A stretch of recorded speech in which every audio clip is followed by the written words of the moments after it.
To me, it always felt like there were more than one Mother's Day a year. I can't believe there's only one.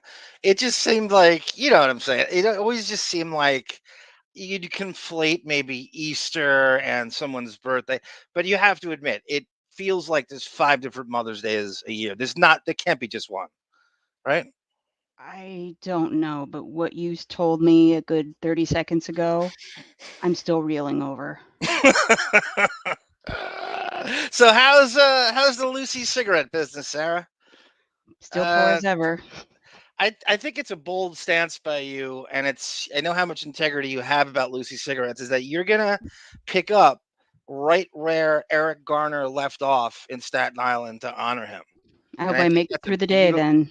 I hope that's a beautiful sentiment. He had a major thriving business there, and I'm not saying you should jump in his grave, but you know what I mean. You got to honor him, and I really commend you for that.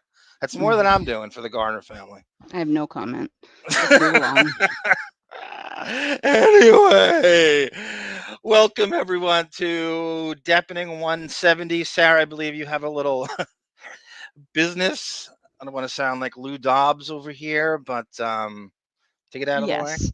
Now I apologize. I just walked in the door and it's 500 degrees here. So, and I had to turn on the air conditioner and all that crap.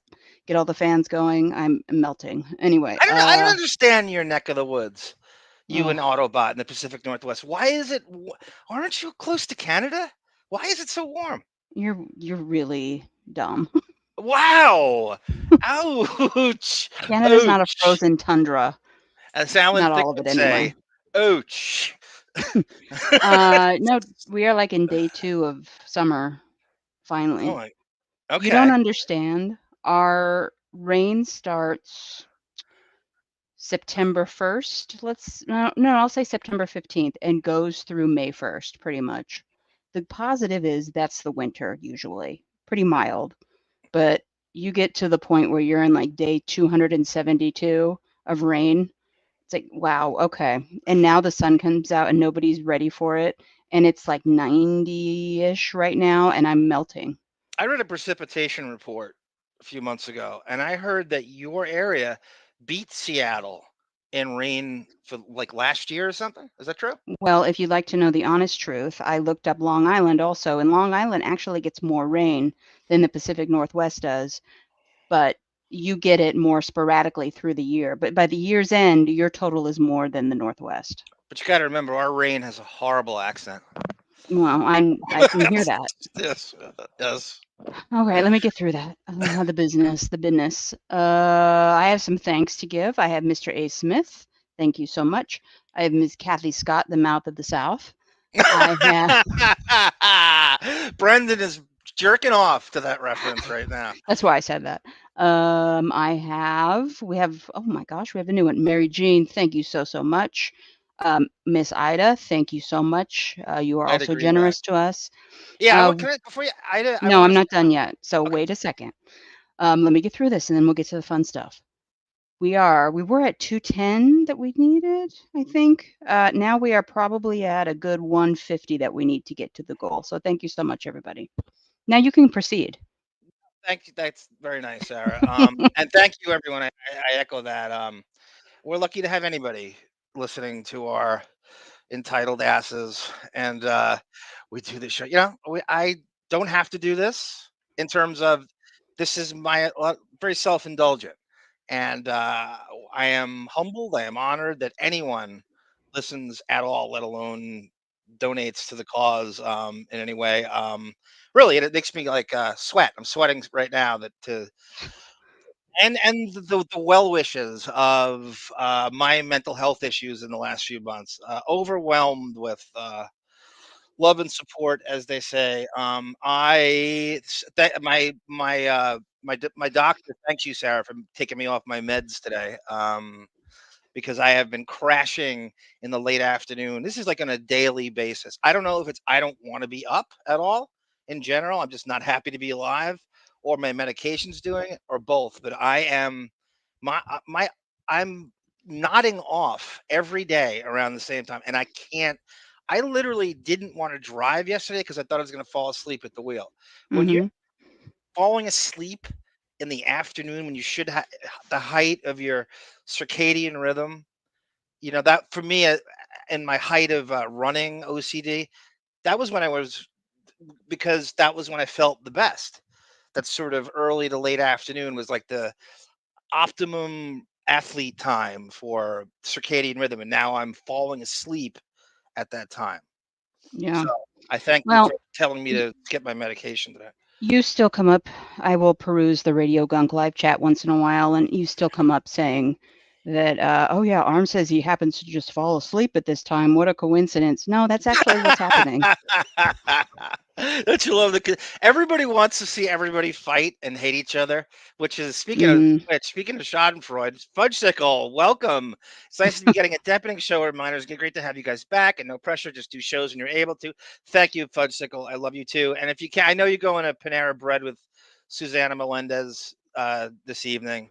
You're gonna get like a spearmint scone and croissant, chicken salad croissant. But try to hang with us. We love having you here, Fudgesicle. Mhm. And thank you for getting the Tonight Show cast together again. That's for the 10-year reunion. I know you're behind that. I know you don't really wanna get into that topic. Did you see him singing Roadhouse Blues? Leno? Stuttering John at No, no. the re oh. Kevin Eubanks? Who you talking about? I'm a massive Doors fan, as I've mentioned here way too many times. I was sickened by what I heard. Anyway, that's as deep as I wanna get into that topic. There's Lily Rose Depp. The Lil is Lily Rose. I keep saying Jack to throw you off the scent. This is Lily Rose. Lily, you're invited on next week. You could use any alias you want. You could use that that combo guard New Jersey girlfriend of yours if you want. Shake 70 Shake. But Lily, you email the Deppening or Arm 34 or whatever, and we will send you an invite. I'm gonna call you on that. I'm guessing you will not come on, and that's not a dare. I mean, it's not. I want I you don't blame on. you for not coming on. We would Do you love think to I have do you on. you think I wanna do this after 9 hours of work? Not really, but I like the chat. I like interacting with people, this way. I don't really like people in person, but, this is fun for me, so this is why I do it. I don't. Yes, and it's crazy. You jump right on like that. That's insane. I don't know if you realize. Maybe you do. This takes the whole day for me. Like if I'm preparing for this, setting it Mhm. up, doing this, not just the show itself. It's the whole day. I don't think I could schedule anything significant when we're doing this. I don't know how I would do this with any um polished smoothness. You know how some people did they just jump on and talk about nothing and started I begging for money. I don't I know almost how would you do love to that. do that. Yeah, I well, it seems almost like it's 90% of these shows. I think that we Basically, any easily comedian, any comedian, I that's what they do. know. They jump on, talk about themselves, promote themselves, brag about themselves, never make you laugh. Not that it matters, but just and then have the audacity to beg for money. Have no product other than hey, me, come me, come see me, give me money, and I just refuse to do that. Yeah. Not that. Let me tell you a real quick thing I was shocked and saddened today over. Do you remember I pointed you to I pointed you to this guy before to watch some of his stuff, especially Black his guy? Depp coverage. No, listen, especially his Depp coverage. Um, During the Depp trial, one of my favorite streams, other than yours, of course, was Nick Rekieta, Oh and yeah, I've he seen him. was he was making hundreds of thousands of dollars a month, and rightfully so. He covered that trial probably. He was my favorite coverage. He has bought into the hype in the year, 2 years since the verdict, Hmm. and he seems to be an alcoholic, and he's on some kind of medication up the nose, it appears, and his physical appearance is just he's a skeleton. And that really I was just shocked because I haven't been following him from, like, 8 months, and Yeah, the two it's things I very know about depressing. him. You showed me some clip once, and I was kind of impressed that he was honest about grifting. He actually Yeah. said the word grifting in the thing. Mhm. Like, wow, that's owning it. And then yeah, he was like a unapologetic alcoholic in a way. I'm trying to compare him to someone, maybe like a Thompson is, where it's almost like his brand. I Mhm. think Yeah, so he Yeah, but was. see, there was an underlying. He was like a religious guy. He has 5 little kids. He's got a wife, Oh wow. and he's just bought into like the demons that come along with doing this. And he's hanging out with like the Ethan Ralph side Oh of god. the internet, and it's He's just an depressing to insurrectionist. me. No, no, probably, but Um, I blame the Timberwolves. I blame the Minnesota oh Timberwolves God, and their and he success. should be They're gonna win happy. everything. Oh, I've always that franchise. I remember when they first came into the league and the expansion draft, and like guys like Gerald Glass and Sam Mitchell and Pooh Richardson and Felton Spencer and Todd Murphy, and Hmm. they've sucked. I mean, just they literally have made the playoffs. I want to say 10% of their franchises history. Even in the Yeah. Garnett years, they weren't that great. So it's No, it's real fun to watch them be good, and it's I a very agree, and likable. I would like to do that tonight at some point, other than Okay, rather than have you do a 4.5 hour show. So if we end can, a little early, it's my fault. can you But believe they beat Denver twice in no, I was Denver? just gonna say Denver did their job for me by taking the Lakers out with a gentleman's sweep. Now I'm enjoying the Denver Nuggets getting smacked around a little bit. I'm sorry, but you know, I want a new champion. I know Denver was new last year. I need I want Minnesota. Oh That's who my I'm God, rooting that's how I for. feel every year. That's how I Yeah. feel every. I couldn't have been happier when the finals was Milwaukee and Phoenix, and Bucks. But that's what I'm talking about. That Now, new. will I be tired of Carl Anthony Towns this time next year? Yes. I don't know about But that. LeBron's out. That's all I care about. Now Denver can go. Sorry, Denver folks. Isabel, there's no better rivalry in sports than the Diamondbacks and Nationals, as you know. In baseball, she's a huge. I'm sorry, the Orioles and Diamondbacks. She's a huge Baltimore sports fan, and she's your enemy. Because you, as a Browns fan, couldn't hate the Ravens more, right? They No, they I hate steal the the Steelers Browns, more, but go to Baltimore, and then win 2 Super Bowls, and they should have been the Browns. You must sorry, hate. Tiger Lily. Wherever you are, I miss you. But I hate the Steelers more. There's Joni. Welcome, Joni. Gonna have you back on soon. I need a thing. I was thinking of. I had a couple show ideas down the road. Depo babies. With a whole show, we just talk about nepo babies in Hollywood. Starting with Lily Rose and stuff. We talk about all the people. That was an idea. What was the other one I had just thought of before? Oh crap! It was a really good. It'll come back to me. You kind of think of these things as the show goes on. It's endless with him. It's endless. There's Kathy Scott. Welcome. I just mouth this out. That's got to be the new nickname now, right? She has a lot of nicknames. The Big Boss Lady, right? After it's all wrestling. I was like, because I get the donation from Kathy. I'm like, Kathy needs a nickname and a kayfabe nickname, and all I could think of was Mouth of the South, and I can't really go off and do anything better in terms of thinking of something else. So, Big Boss Lady is Kathy, good sorry if you hate it. because I'm sorry. I love it. Big Boss Broad's good because she was a corrections Oh, officer, and that but was the shtick of the wrestler. my dead tongue can't say that. Big boss broad. I don't know if I can say that constantly. She binged. I'm so proud of her. Mayor of Kingstown. She said it's the closest thing to the prison experience she's seen, and I cannot recommend that show enough. And it's coming back June 2nd. It is the role I wish Depp took, the Jeremy Renner role on that show. It is so dark, so well acted, so good. So, hey, Kathy, does the theme song of that show give you the chills, like in a not in a bad way, but like like a dark kind of evil way? Like it makes you kind of like I cannot. I want David's opinion on the opening theme to Mayor of Kingstown. It gives me like the chills, and I just mean that like in a doing its job. Like it's this just ominous, dark. I've never heard a theme song quite like it. And they have like the main actors like they do like a almost like a mugshot profile. They turn to the side and stuff, and it's such a good show. I'm so happy it's back for a third season. There's Autobot. He must have loved the Pacific Northwest talk. I'm behind in the chat. Mother's Day is different for. I didn't know that, Joni. It's different all around the world. I didn't know that. I thought it was universal. Much like most For holidays, yes. everybody in America thinks we do everything we do is universal, You right? might think that. And they hate us for it. That's why they hate us. That's why the terrorists hate us. Go back one. Okay, Sarah, be careful with the cigarette rocket. Racket. Racket. I'm sorry. That's what got Dino Bravo killed. And now another wrestling reference. Was Hulk Is Hogan that there? is that true? The Canadian wrestler Dino Bravo? I think so, yeah. I think Hulk Hogan's basically has inserted himself into that storyline too. Oh my god. Um, yeah, Sarah, we're not used to the heat. Oh, Hey, okay, while I'm here, Sarah, do you want to do this or do you want me to talk about what we just did, you and I, and the one of the rare good days I've had in the last couple of weeks? Quiet on the Set for Patreon. yes, speaking of that, I realized I hadn't finished the business. Take the chat down for just a second. Okay.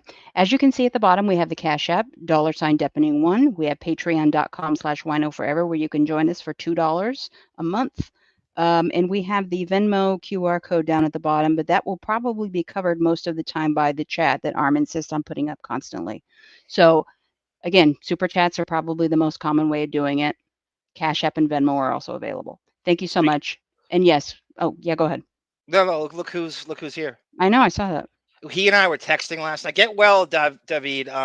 He's got a crazy coincidental surprise. I think I'll let him say it if he wants to, but it's insane. We were texting about it last night. And he'll tell you when the time is right. But it's Okay. it's crazy, and it really helps our cause here with Okay. God knows what. Can I? Okay, so do you want to go further with uh with Quiet on the Set? You go ahead. You want me to do it?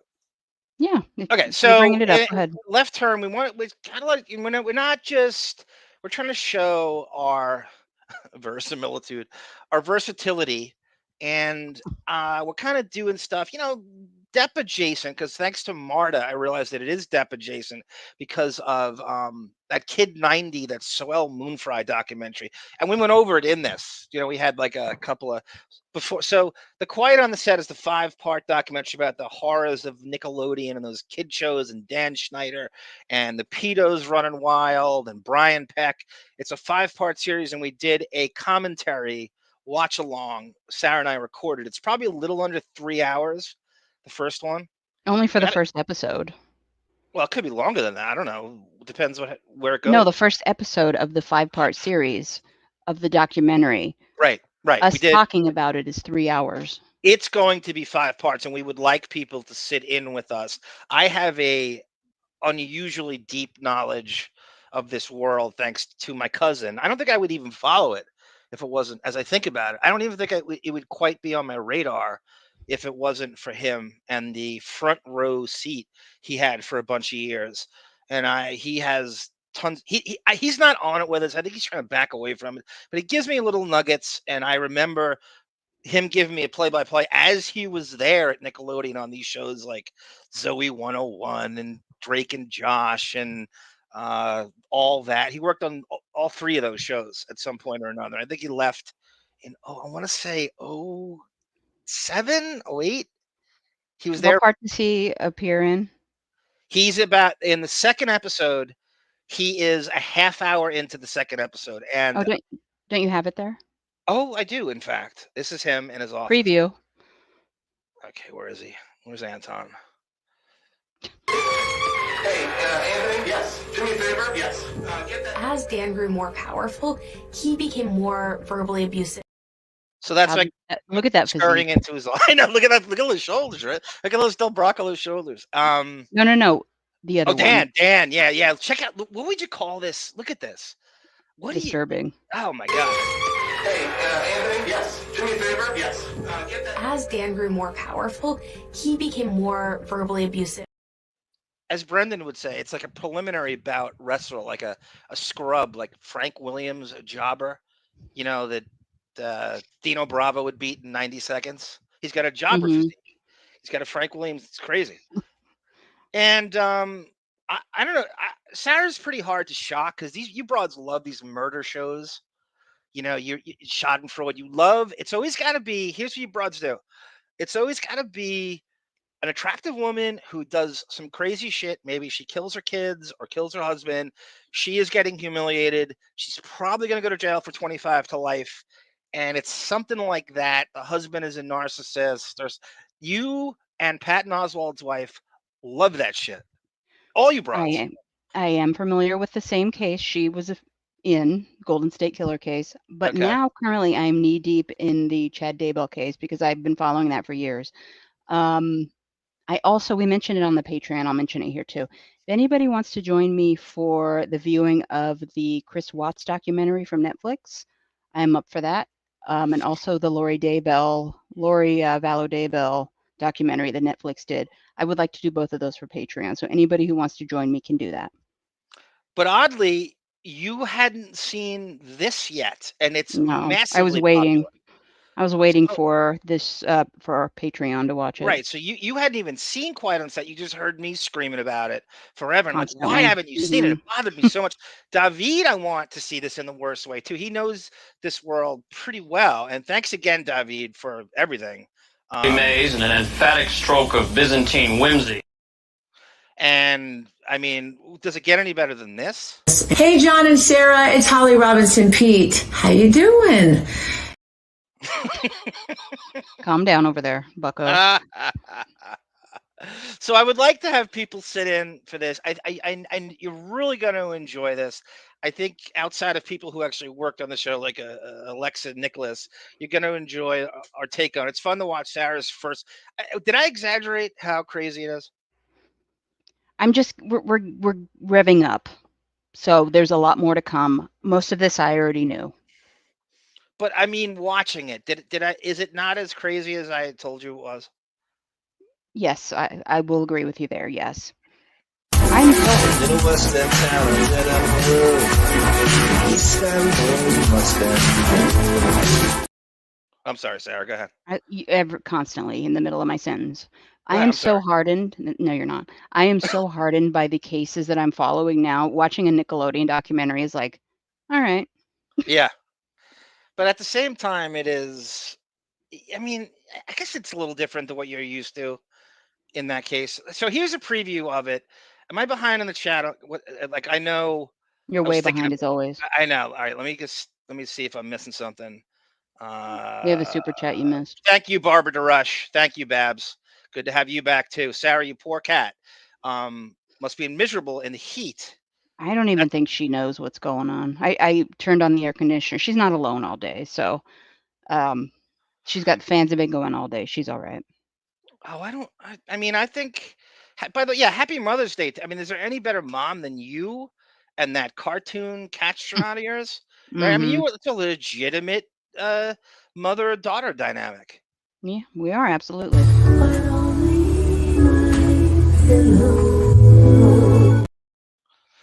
That is All right. that is really Sarah's cat listening to Kathy Lee Gifford. And that's a video she has on her channel. Is it like a minute of the song? I don't know. I think every view is me on YouTube. I've probably watched that 1,000 times. Probably. I love that cat, and I'm not even a huge cat person. It is a cartoon cat. It is a charismatic cat, a complicated cat.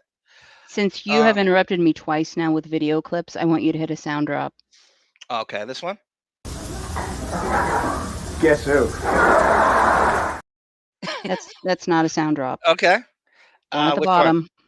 Down at the bottom. No, thank you. No, thank you. There's sperm on the pillows. No, thank you. No, You have it thank on you. loop. There's sperm on the pillows. Okay, which Pearl Jam? Turn up the volume Okay. and unclick the loop button. Okay.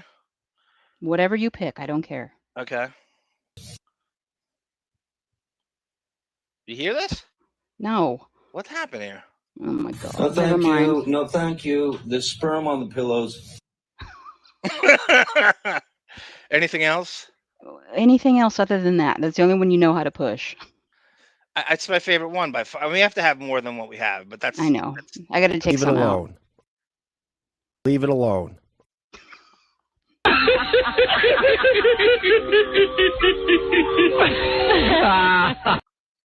That Jack brings Marlin. joy. That just brings me joy. Yeah, what a different energy that was. Just that.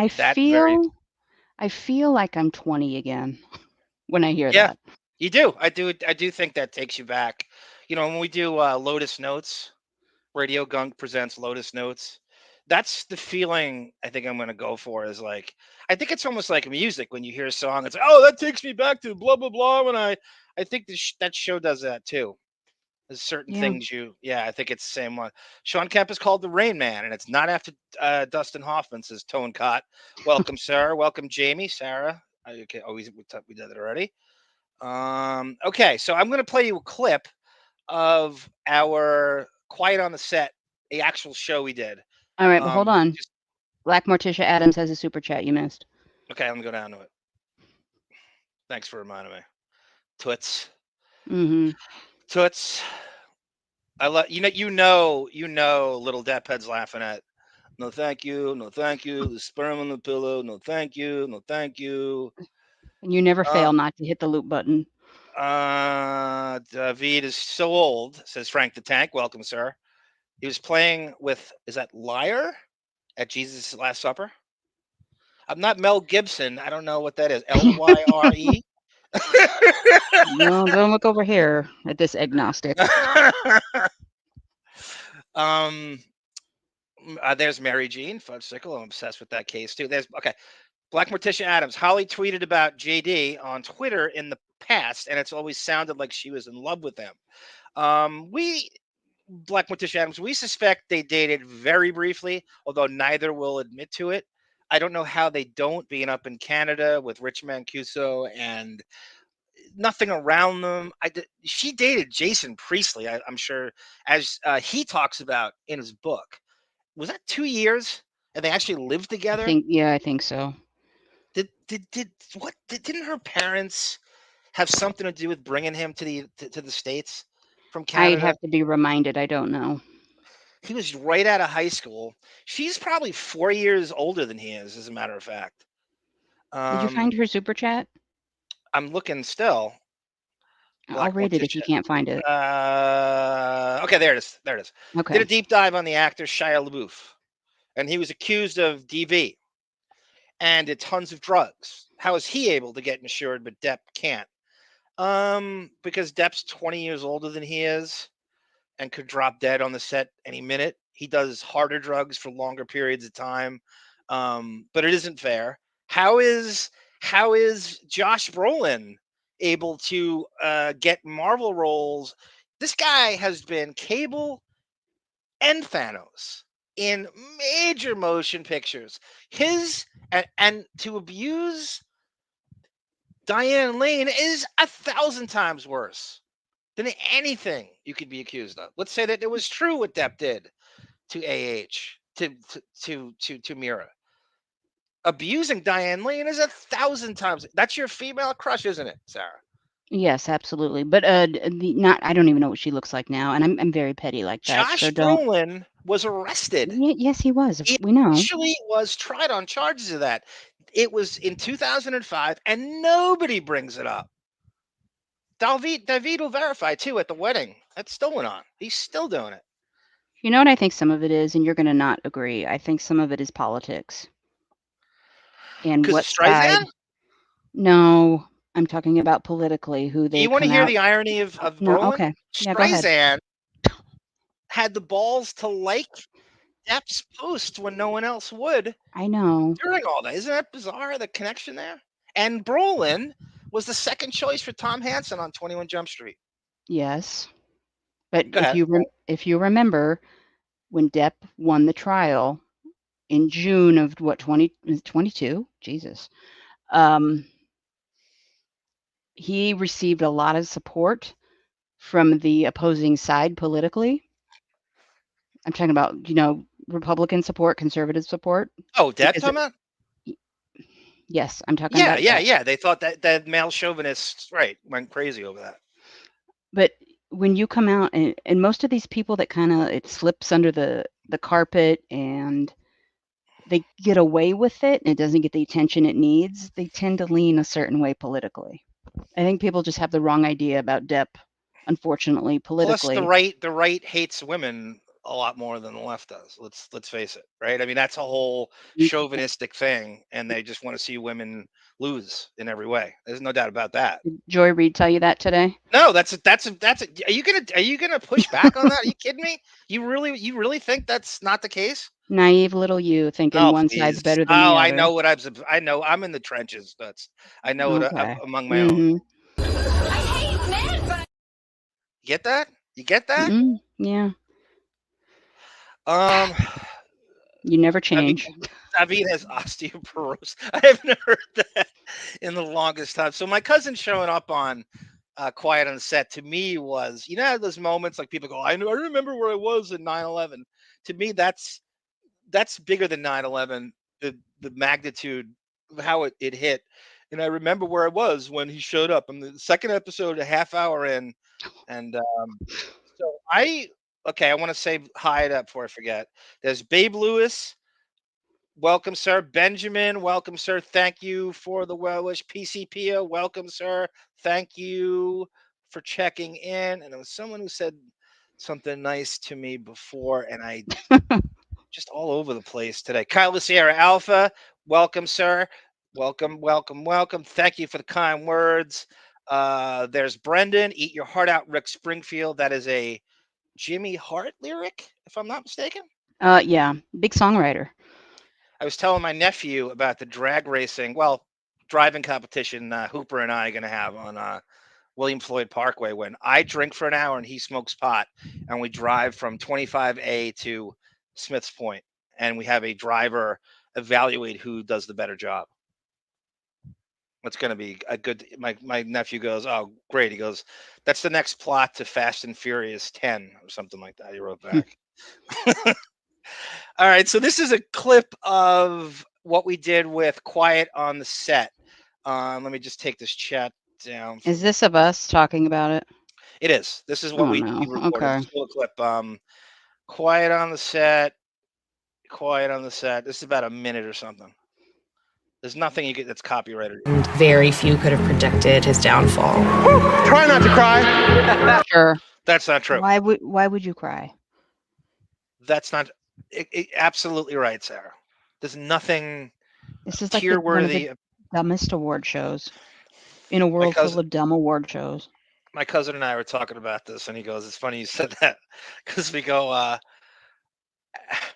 alligator tears and crocodile arms. Look at his arms. I think you're too kind with crocodile arms. Crocodile arms and alligator tears. I think crocodiles have muscular arms, even though they're short. I'm talking about the short, stubby arms with no. No, I know. I think it's more T-Rex. Wow, thank you so much. I will warn you, if you were a child of the 90s, this is going to ruin that for you. You're like, even when we're like, What do we? Okay, so I'll stop it here. This writer, Liz Feldman, she chimed in as the thing airs because I worked from 25 years ago. I can confirm so people just coming out of the woodwork, and I think it's just going to grow and grow and grow. He is being. I mean, I predicted this. No. With Liz Feldman. I worked for Schneider 25 years ago. I can confirm inappropriate behavior was happening even back then. #MeToo from March 27, 2018. And I will say, not to brag. is that an appropriate hashtag, though? Didn't happen to her.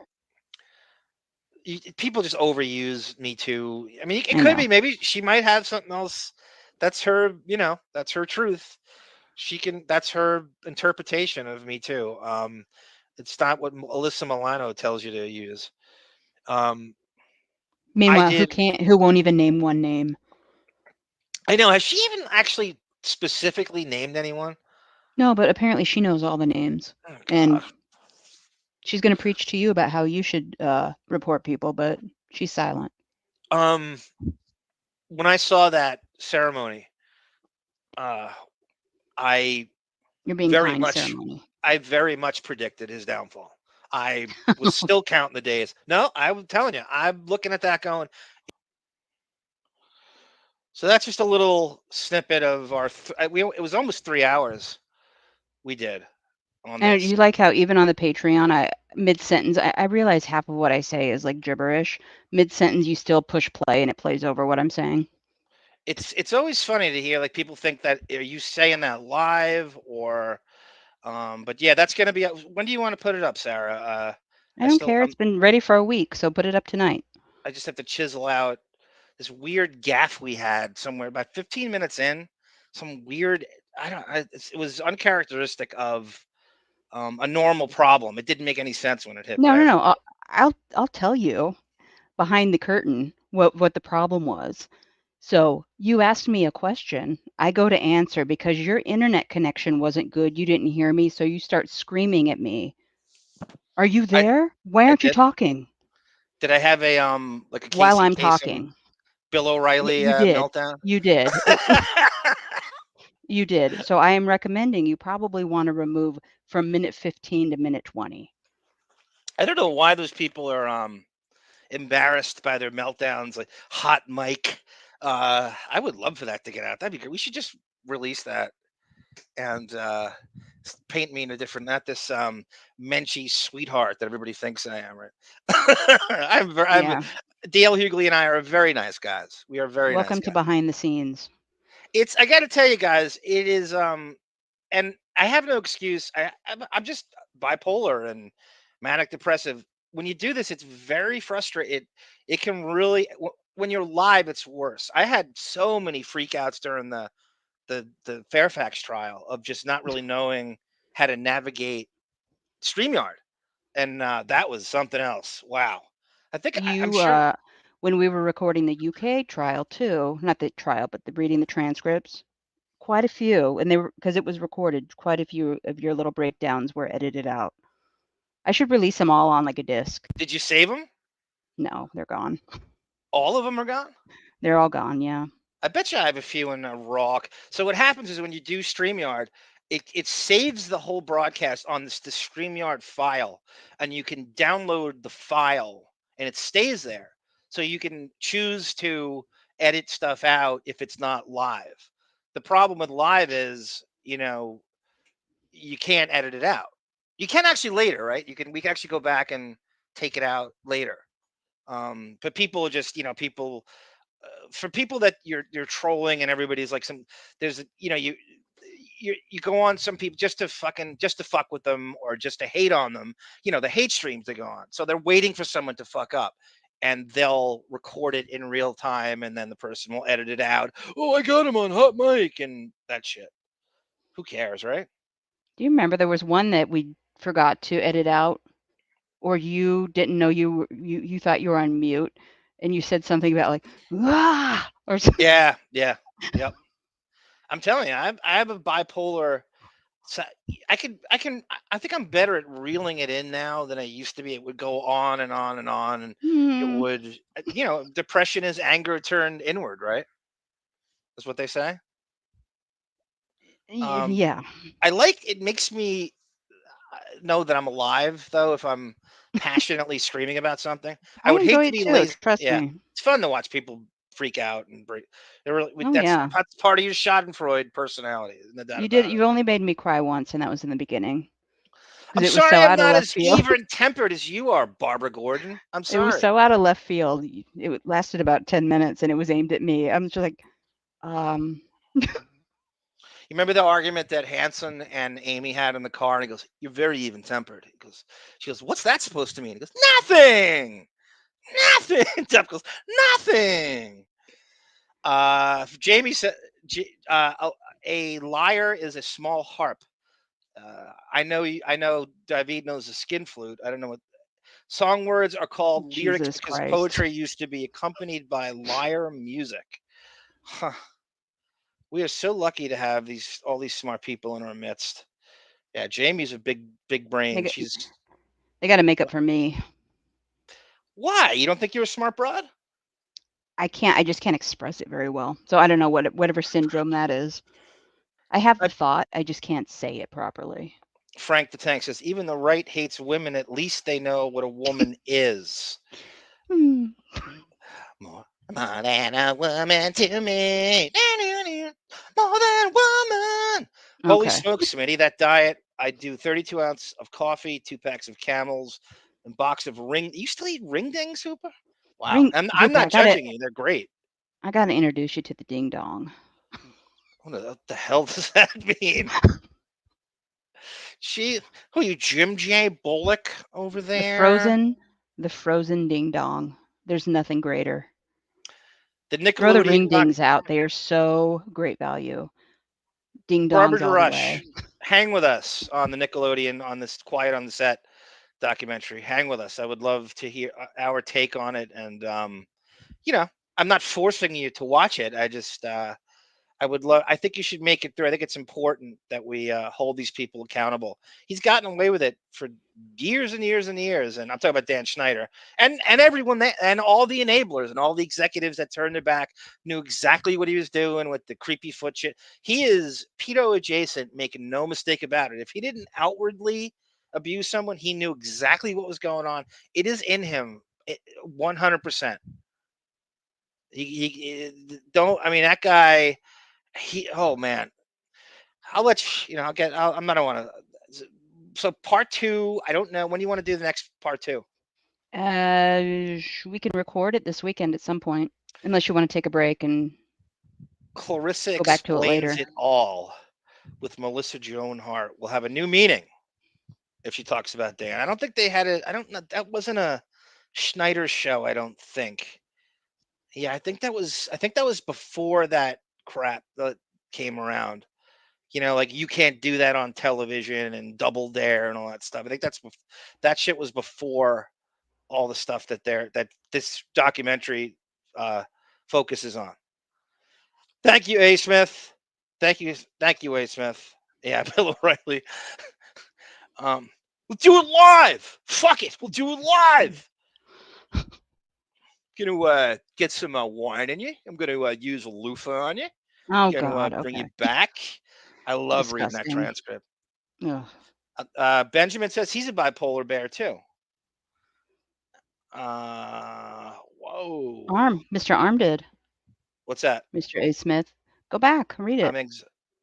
A. Smith says, wait, here? No. Who made Miss Sarah cry? You didn't cry. What are you, this histrionic crap? I cried. You did not cry. I cried. It was like in one of our first 10 episodes. I don't remember which one. And what was it over? I don't know. You started screaming. Not at you. Yeah, it was at me. I think you misconstrue.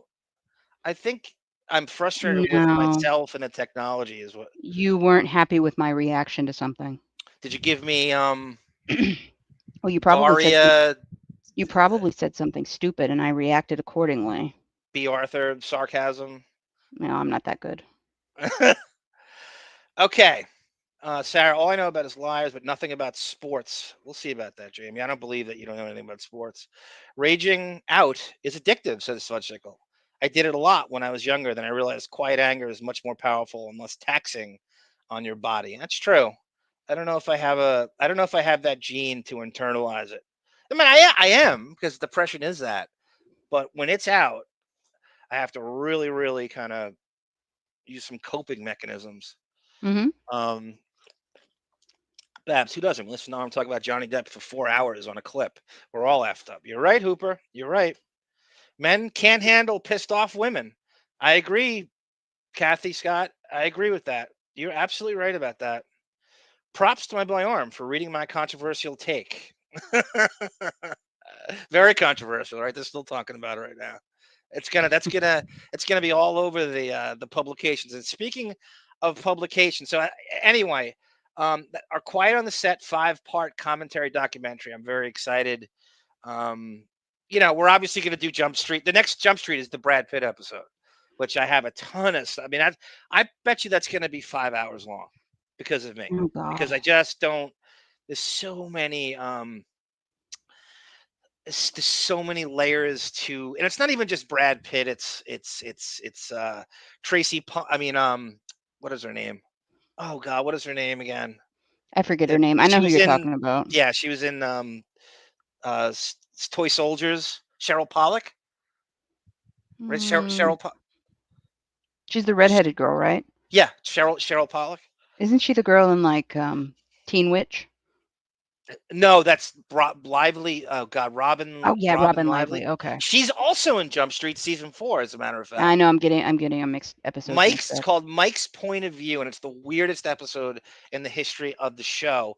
And Suicidal Tendencies is on the soundtrack during it's. You talk about 19 toes and fingers out the door with Depp. He has his hair combed over his face like a sheepdog, and he's mumbling, and it's Vince Vaughn is in that episode too. Give. I'm just a caveman, and your StreamYard frightens and confuses me. Well said, Benjamin. Okay, so the certain stories that come out, and I can't. So this Jean Dubarry just won't go away. I mean, it is so irritating. So now there's a story now on how it was pulled from the theaters, and they're embarrassed. They're trying to say that it was limited release, and it doesn't really matter when you make a film. Do you want it to be seen, or are you going to hide behind limited release and it's so exclusive and we're not? Do, do you really think they don't want people to see it? Because so you're not selling tickets, people aren't going to see it, and it's whose fault is that? It's my fault because you made a film that Americans just don't give a shit about. Why would Americans care about a 17th, 18th century period piece? About Here's the best description I've seen on this. It is Pretty Woman meets Napoleon. So she's a prostitute, and it's this. He's like that's kind of like a majestic Richard Gere of sorts, and it's so. The thing that bothered me the most, and what I've watched of it, she's playing 30 years younger. She's supposed to be in her 20s. Did you know that? She makes Stockard Channing look like Doogie Howser. She's supposed to be in her 20s, Ma Wen, in this. Are we really buying this? How come no one's talking about this? It's Well, that alone should make you not see it. That took back me around. then back then the 20s in your 20s you were kind of in your 70s. That's true, but that's not what they're I think going it's for. appropriate. She's so egomaniacal, she can't not star in it. You don't have no business starring in this. You know, she was a stand-up comedian at some point, Ma Wen. You see Everybody is these her days. more uptight than she is. She's completely humorless in that interview we watched. Not saying she can't turn it on when the cameras are there, but I knew when this thing I part of my plan to resuscitate his and pick the scripts for him, and I blame Stephen Deuters, his assistant, that he loves kissing British ass, and he let his British assistant pick this goddamn godforsaken script. He's like, yeah, I'll do it, whatever, no, I'll do it. It's in French, and he loves to kiss French ass at the same time. And is Stephen Deuters to blame for these horrible cinematic decisions? Do I have to come after this guy on Twitter and get blocked? I'll do it. No, I'll please take one don't. for the team. He's liked my tweets before. Please don't do that. That So means he's my friend. his pretentious British avant-garde, I don't mean that in a good way, film sensibilities is why he's picking these horrible scripts. Do you remember when, and I'm going to go, besides this movie, how arduous, how tedious, how meandering, annoying this thing has been coming out for 5 years. It's still apparently, so when limited release, does that mean it's not out yet? If they're hiding behind this limited release alibi as to why it bombed in American cinema theaters? I don't know what the plan is for this movie. Oh, are you Limited not run sick here of it? and there. I haven't been really paying attention to where it's playing, but I did see this article here because I knew you were going to have a fit about it being pulled from theaters. So I wanted to make sure you saw this TMZ article. But you And still don't believe the TMZ article? They don't like him. Why would they? TMZ, they're so weird. They're more two faced than Harvey Dent in law school. They do they like him? Do they hate him? Amber Heard's videos, she's tipping off, and Whitney Heard is releasing stuff to them, and now they claim they're on Depp's side, and they have the guy who defected from TMZ testifying in Fairfax, and is Harvey Levin. I don't know what they are so they're flip-flopping and who cares what TMZ likes and what they don't? Do you really put any credence in them? I mean, I honestly don't understand. They just want you to think that they are, and they've got it, and to see this, and that they're the easiest thing to do is to say that you're in his stead now, because they got killed when people thought they were on Amber Heard's side. So this is Mhm. them. Somehow they felt it upon themselves to print a defense of this movie. What is TMZ? Did TMZ, are they investors in the movie I with the doubt Saudi it. Arabia? What? I don't know. Read it. We'll see what their So point of view that is. the Saudis funded this. The Saudis wouldn't fund it unless they got Depp to do it. That's why he was cast. What? It's like, well, why are you casting Depp when you just get a French guy to do it? Why do you have to put up with his broken French and blah blah blah? Because you want his star power. Because you want this to succeed in America. You don't cast him unless you don't want this to do what to make money in America. That's why you cast him. You're hoping internationally there's buzz. So other than that, you would cast someone French who was appropriate for it. Johnny Depp's new movie has been accused of being a stinker in terms of getting asses in the seats, and some have even claimed it's getting yanked because of that. But it's BS. Here's the deal. There are social media posts floating around that suggest Johnny's film, Jean Dubarry, has been getting pulled from theaters here in the States, particularly ones in LA. And the implication is that it's due to low ticket sales. So there's a seating chart they show. These tweets are claiming JD's movie is grossly underperforming, that are attaching purported screenshots of empty theaters with only a seat or two filled for one-off showings. That's how Ed Wood was when I watched it. That's how Gilbert Grape was when I watched it. That's Mhm. how Dead Man was when I watched it. That's how Astronaut's Wife was when I watched it 8 times. Very, very often his movies would have that. As it turns out, some outlets have even ran with that gospel as if it's gospel. But TMZ has gotten to TMZ has gotten to the bottom of it. Not too braggadocio, Levin. And we've learned things that are not what they seem online. What else is new? Sources with direct knowledge tell us Jean Dubarry was always scheduled for a limited. What does this mean? Was always scheduled for a limited theater run in Southern California. A partnership with Fathom Events, which teamed up with the American distributors with to release the movie in a handful of cinemas around town. So it's their choice to have it seen by less people. Why would you want it seen by less people? Well, It's an why? independent. It's an independent or studio making the movie. It's not going to be TMZ's like somebody said. It's not going to be a worldwide release. TMC is framing this like it's their choice Mhm. to be seen by less people. Why would you do that? Why would anyone want less people to look cool? Is that what we're implying? Why would you deliberately want it to be seen by less people? If That's you had probably you're looking to that's make a profit on a thing like this with investors and the whole thing. Why would you even bring Mhm. Depp in if you don't want to make a profit? With his probably got 6 million for it. I think the budget was 20 something million, and I think the movie has made most of its money in France, and it's like, I don't know, like a third or half of what the budget was right now, and I think it's pretty much it.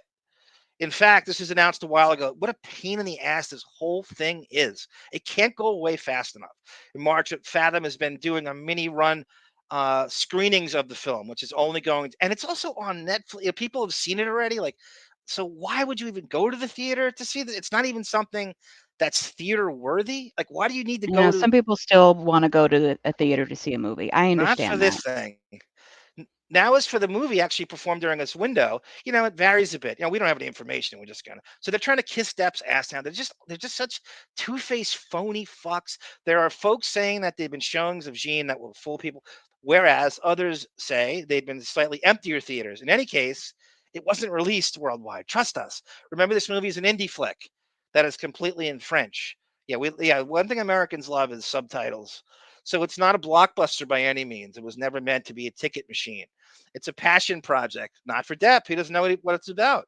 And one of the JD's first forays back into film after scoring a W in his defamation case. The guy's directing a new movie now. But in terms of Jean Dubarry, if you saw it, you saw it. That is the worst article I've ever read. He Why? should be Because it tells embarrassed. you that you're wrong? No, they're just kissing his ass Yes. with no statistics Oh, behind it. That accomplished nothing. I think it explained it It didn't explain anything. because you didn't Why read would it. you? They're basically You saying go in they with a deliberately don't rush of want people to anger see it. because they are proving your point wrong. So God, you I go hate in this. with a rush of anger and you refuse to even let any of the information soak into your little brain. My least officially now because you said that. My least favorite movie in filmography is Jean de Barry. It's not even Okay. far and away my least favorite. Like I hate it more than any. You know how like in golf that you take a mulligan or you take the worst score off. That's what I would take off his resume. If I could delete something, it is easily my least favorite Depp movie, including Private Resort, which I think is very underrated. You have a favorite scene in Private Resort. It's the only reason. It's not even that I hate the movie, and I do, and I hate everything about it. And I think period pieces don't help anyone. I don't think you'd learn anything from it. I don't think it imparts any wisdom. I don't think there's anything you could glean from it as in contemporary times to use that lesson in later life. I think there's nothing to relate to. It's utter pretentious highbrow crap. It's way more precious than it thinks it is, and um never I don't know what someone's motivation is to even make a film like that with all the ideas that you can come up with in life. Why that would even cross your mind? Dab your brow. It'll be okay. It isn't okay. This is why we do this show, so I can. Rich, you that did it. I'm going after Deuters on Twitter. That did it. That did it. And I blame No, you for that. don't. We are good friends on Twitter. Please do not ruin my relationship He's the with him. reason he took the damn movie. This No, never I gonna. think he was attracted to the idea of playing a French king. That's the only reason he did the movie. I think he's also turned on to the fact, that it is an artsy-fartsy limited run movie. Yeah. He likes that kind of stuff these days, so let No him do one what he does. wants. No one does. Like there's, you know how people get mad, like people, oh, I don't want to see any superhero movies. That's the movie I don't want to see any. I want no more 7th century period pieces. That's what I want eliminated from theater. No more boxing movies and no more 7th century period piece movies. I Well, want. I won't I ever have want to see some one again. really upsetting news for you. We are in an era where people really love the pomp and circumstance of a good cinematic movie. So you are going to have to get used to it. They're not done. You're going to have one out at least every year. Peace, love, and understanding, says Bobby Burrs. And don't know. I'm just glad everyone is okay. Thank you, Bobby Burrs. It's a sweet comment. And the All I want. costumes win on. Yeah, it's got. Well, I mean, you said it yourself. It's got the Weinsteinian, Oscar pandering formula to it, right? That's what they think is going to happen. Ma Wen thinks if you put all those cliches together, that it's going to translate to the Oscar committee, which is all a bunch of pretentious Brits. We don't even know who is in the Oscar that nominate that crap every year.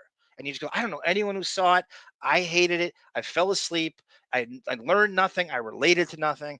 And that's exactly right. That's the Oscar formula. That's all the cliches they use, especially from Miramax. God damn it. I hate that's easily my least favorite Depp movie now. Just all the things. Not only do I hate the movie, but I hate the pomp and I hate the attention it's gotten. I hate the controversy. I hate that it's still lingering. I hate that it won't come out. It needs to go away so fast. Do you remember when it's the same thing that happened to the Minamata? It's the same thing that happened to City of Lies, and The Professor did the same thing. You remember how these Well, wouldn't come out? I know. I know what you're talking about, but I think this is what it's going to be from this point on. It, I don't You're know. So not getting a Donnie Brasco 2. I apologize, but you're not going to. It's going to be a David, very long time. David says it's going to be Sweeney Todd too. Mm. Is that the least likely movie that would have a sequel? Like, because it's just impossible. It's almost sacrilegious. Is that fossil Clint Eastwood can take his shirt? Oh my God, I can't believe you said that name, Fudsicle. Take his shirt off in movies at 80 years old, then anything's possible. Jesus Christ. Which brings us to our next story. Do you remember this theme song? Goes, I might jump from a tall building. Of course, that was my favorite. Tarzan from a vine. That was my favorite show in the 80s. And then the line went, "'Cause I'm the unknown stuntman that could make Eastwood look so fine." So that movie has now infiltrated the Depp world. I haven't seen it, and I'm sure I can imagine how this goes, and I'm sure this won't be the end of it. But here goes. Here's that's the fall guy, of course. The Lee Majors, Heather Thomas. In my neighborhood, you were either a Heather Thomas guy or a Marky Post guy. I was a Douglas Barr guy. Can And I was I the give props to Lee Majors for 2 seconds? I He like got Lee Majors. prime, fresh off the bus, Farrah Fawcett. Even before Ryan O'Neal came in. I think Marky Post is hotter than Farrah Fawcett. No, you're crazy. But he didn't date Marky. She was just on the Fall Guy. Marky Post I'm is a talking about thinking Farrah man. Fawcett. I know. But if you had access to Marky Post, why would you not take that over Farrah Fawcett? You're crazy. Marky Post's hair. Hey, that's she's a thinking man's Heather Thomas and Farrah That Fawcett. haircut on Marky Post in the Night Court era. No. Compare that to Farrah Fawcett. They all had hideous hair back then. But she did have she had hockey hair. She actually had Minnesota North Stars defenseman right wing hair. So I don't know if anyone's seen this Fall Guy with Ryan Gosling and Emily Blunt. Why would you? Fall Guy faces criticism over Johnny Depp and Amber Heard joke. So there's a tweet they find. I love now on these articles now, they find someone on Twitter getting angry. I got to be the guy. I want to be the guy who I did make that documentary on Vice with Opie and Howard and stuff, but I want to get in one of these. A line of dialogue in The Fall Guy is already causing discourse among some viewers prior to its opening in theaters. In the David Leitch-directed action comedy starring Ryan Gosling and Emily Blunt, Hannah Waddingham's character, Gail Meyer, at one point makes a reference to Johnny Depp and Amber Heard's turbulent relationship. In the scene, Waddingham, who plays an executive producer in the movie, reportedly walks into a trailer while looking disheveled and tells director Jody Marino, wait, isn't that Heather Thomas's character in Fall Guy? Jody? I don't know. Yeah. I have to go back. I don't know what the last name was anymore. I can't remember, but it was Jody. It's like Amber and she says, it's like Amber and Johnny were just in here. Stupid. So that's a reference to Hicksville in Australia. Mm-hmm. Some viewers have taken since social media to criticize that line with one Twitter. Fall Guy made a distasteful joke about the domestic abuse Amber suffered at the hands of Johnny. It's 2024. Why are we writing these kinds of lines in the movies? Nasty work. Another social media user wrote, that film allegedly makes a cheap Amber Johnny joke. Would love to ask the writer what he thinks is so fucking funny about domestic violence. Depp and Heard got married in 2015, but the relationship ended 15 months later. Following an intense, they just recap. Let me ask, and this has come up before on this show. What is the need to rewrite history? Are you thinking people are coming in now that didn't watch that trial, and if you just rewrite the facts of the case, that people will jump on that and just believe everything you say by tweeting something like that? Yeah, they think they're going to change minds with their one. Was this a trial that was on Earth 2 that I just missed, that he lost the case and he did lose the UK case? Oh, please. We know why. Go back to our episodes. According to John O'Reilly, John O'Reilly wants a best of 3. He wants a third trial. You know what? I don't. If the Australia audio came in, he would have won $10 million more in the US case. So please, let's not. It is a joke. There's this need. There's still this need on X or Twitter or whatever you want to call it to make her some kind of victim. She's no victim. Either is he. And you heard it here. Either is he. He cheated on Vanessa with her, pursued her for months and months while he was with the mother of his 2 kids. So it is all a joke. They never should have met. It is easily goofable. The whole marriage is a joke. Everything they did in that is a joke. I don't feel sorry for either one of them. There is no victim. You can goof on that all day long for all I care. They never should have met. And the only way to eradicate that from our souls is to make fun of it and goof on it. If somebody throws a bottle at you and you lose your finger, are you a victim? Talking about you. If I brought her into my life, cheating on my cheating, Stop. I'd say we're both. I'd say there is no victims. You're bending over backwards to prove yourself right, and you're not right. You want a tough Texas bitch who's willing to punch someone in the face and fight? That's what you got. That's You what were you got. very, very, very, very much You wrong. brought that into your own life. You got everything you deserved. Whether that's the case and who wins in the eyes of the law, that's defamation. No, he chose his own shitty scripts through Stephen Deuters. Okay, what are we talking about now? I thought we were talking about the trial. Now we're talking back about his scripts again. I'm talking about the fall guy making jokes about, and it might have been badly. Is it the person who's delivering the joke? They're not. If someone's funny No, it's enough, just a stupid joke. if Bill Murray said the joke, would it be funny? No, it's a stupid joke. Or is it because she can't do comedy? I don't even know who she is. So, well, I'm saying it's sometimes if she's part of this new generation of actors, I'm going to assume she can't do comedy properly. Okay, I'll give you an example in sports. If Charles Barkley made a Depp and Heard joke, we'd laugh. He wouldn't get fired.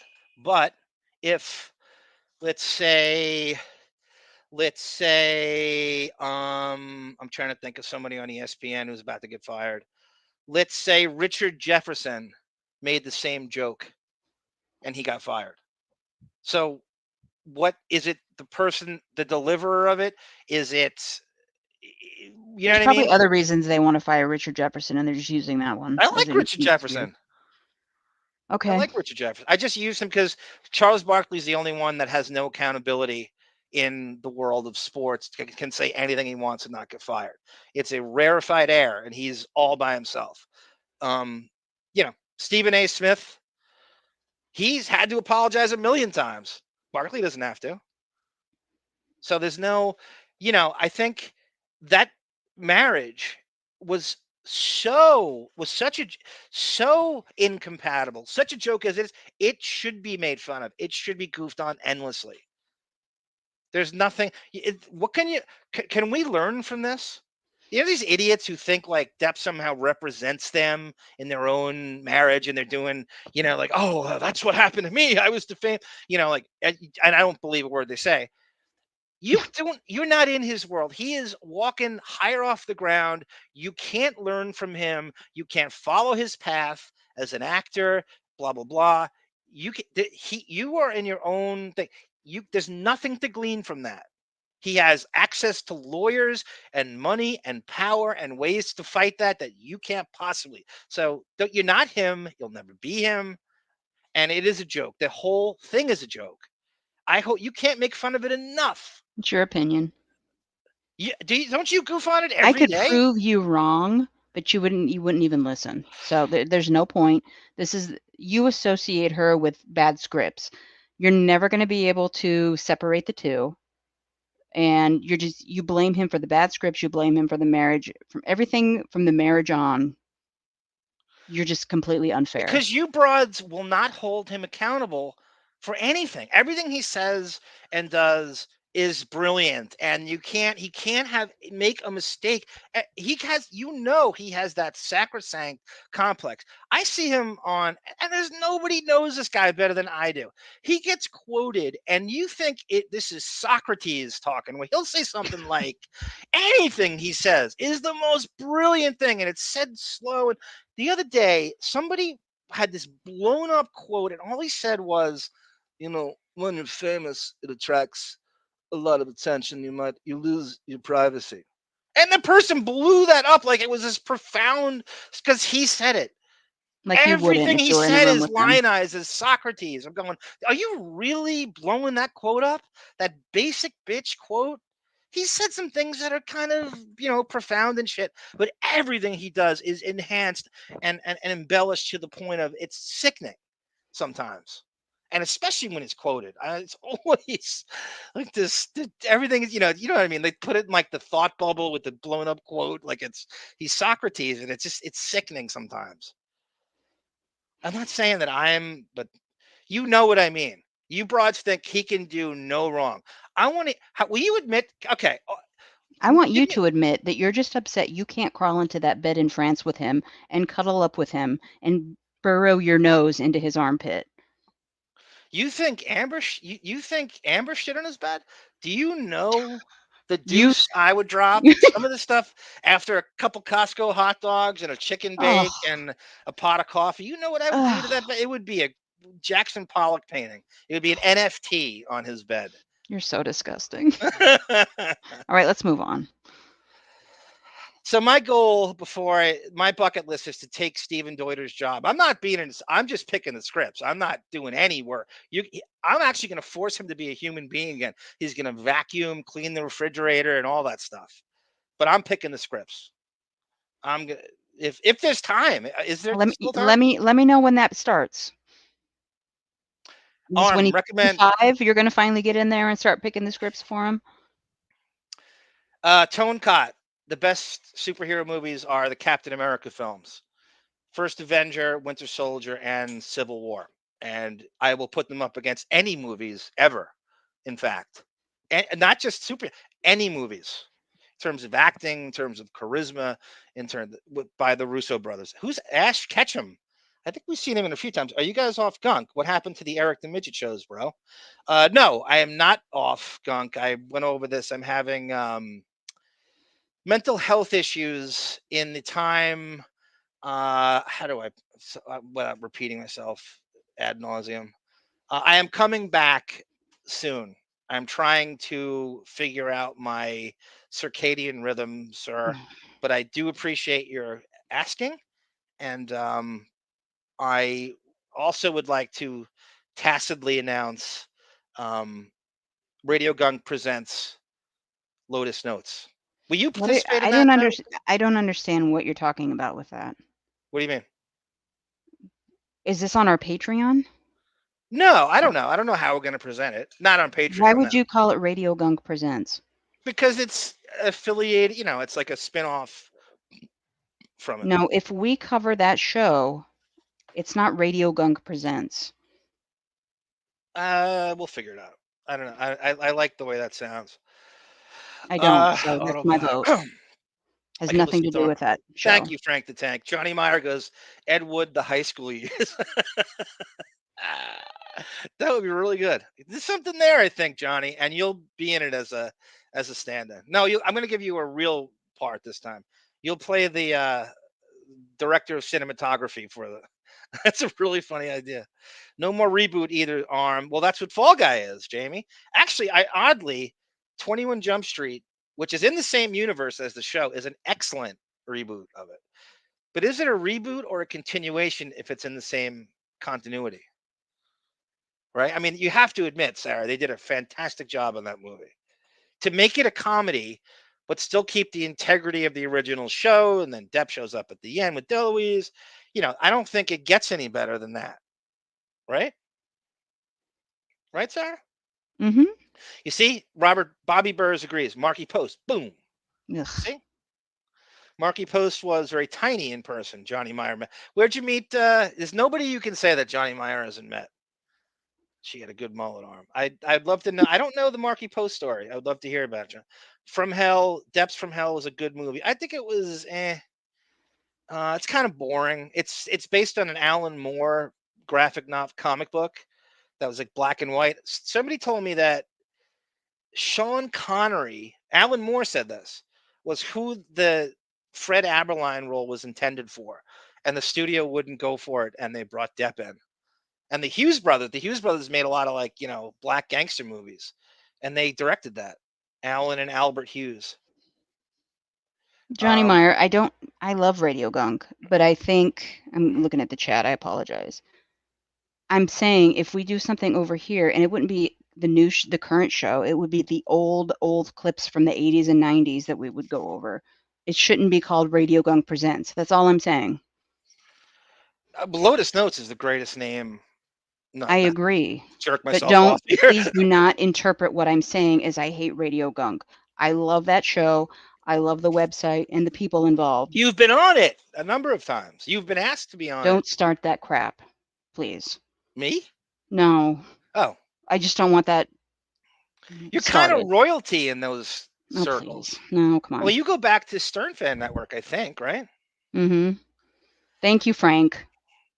Do you remember around the chat? He might be an open drawbridge. Oh, thank you, A. Smith. That's a line from the song.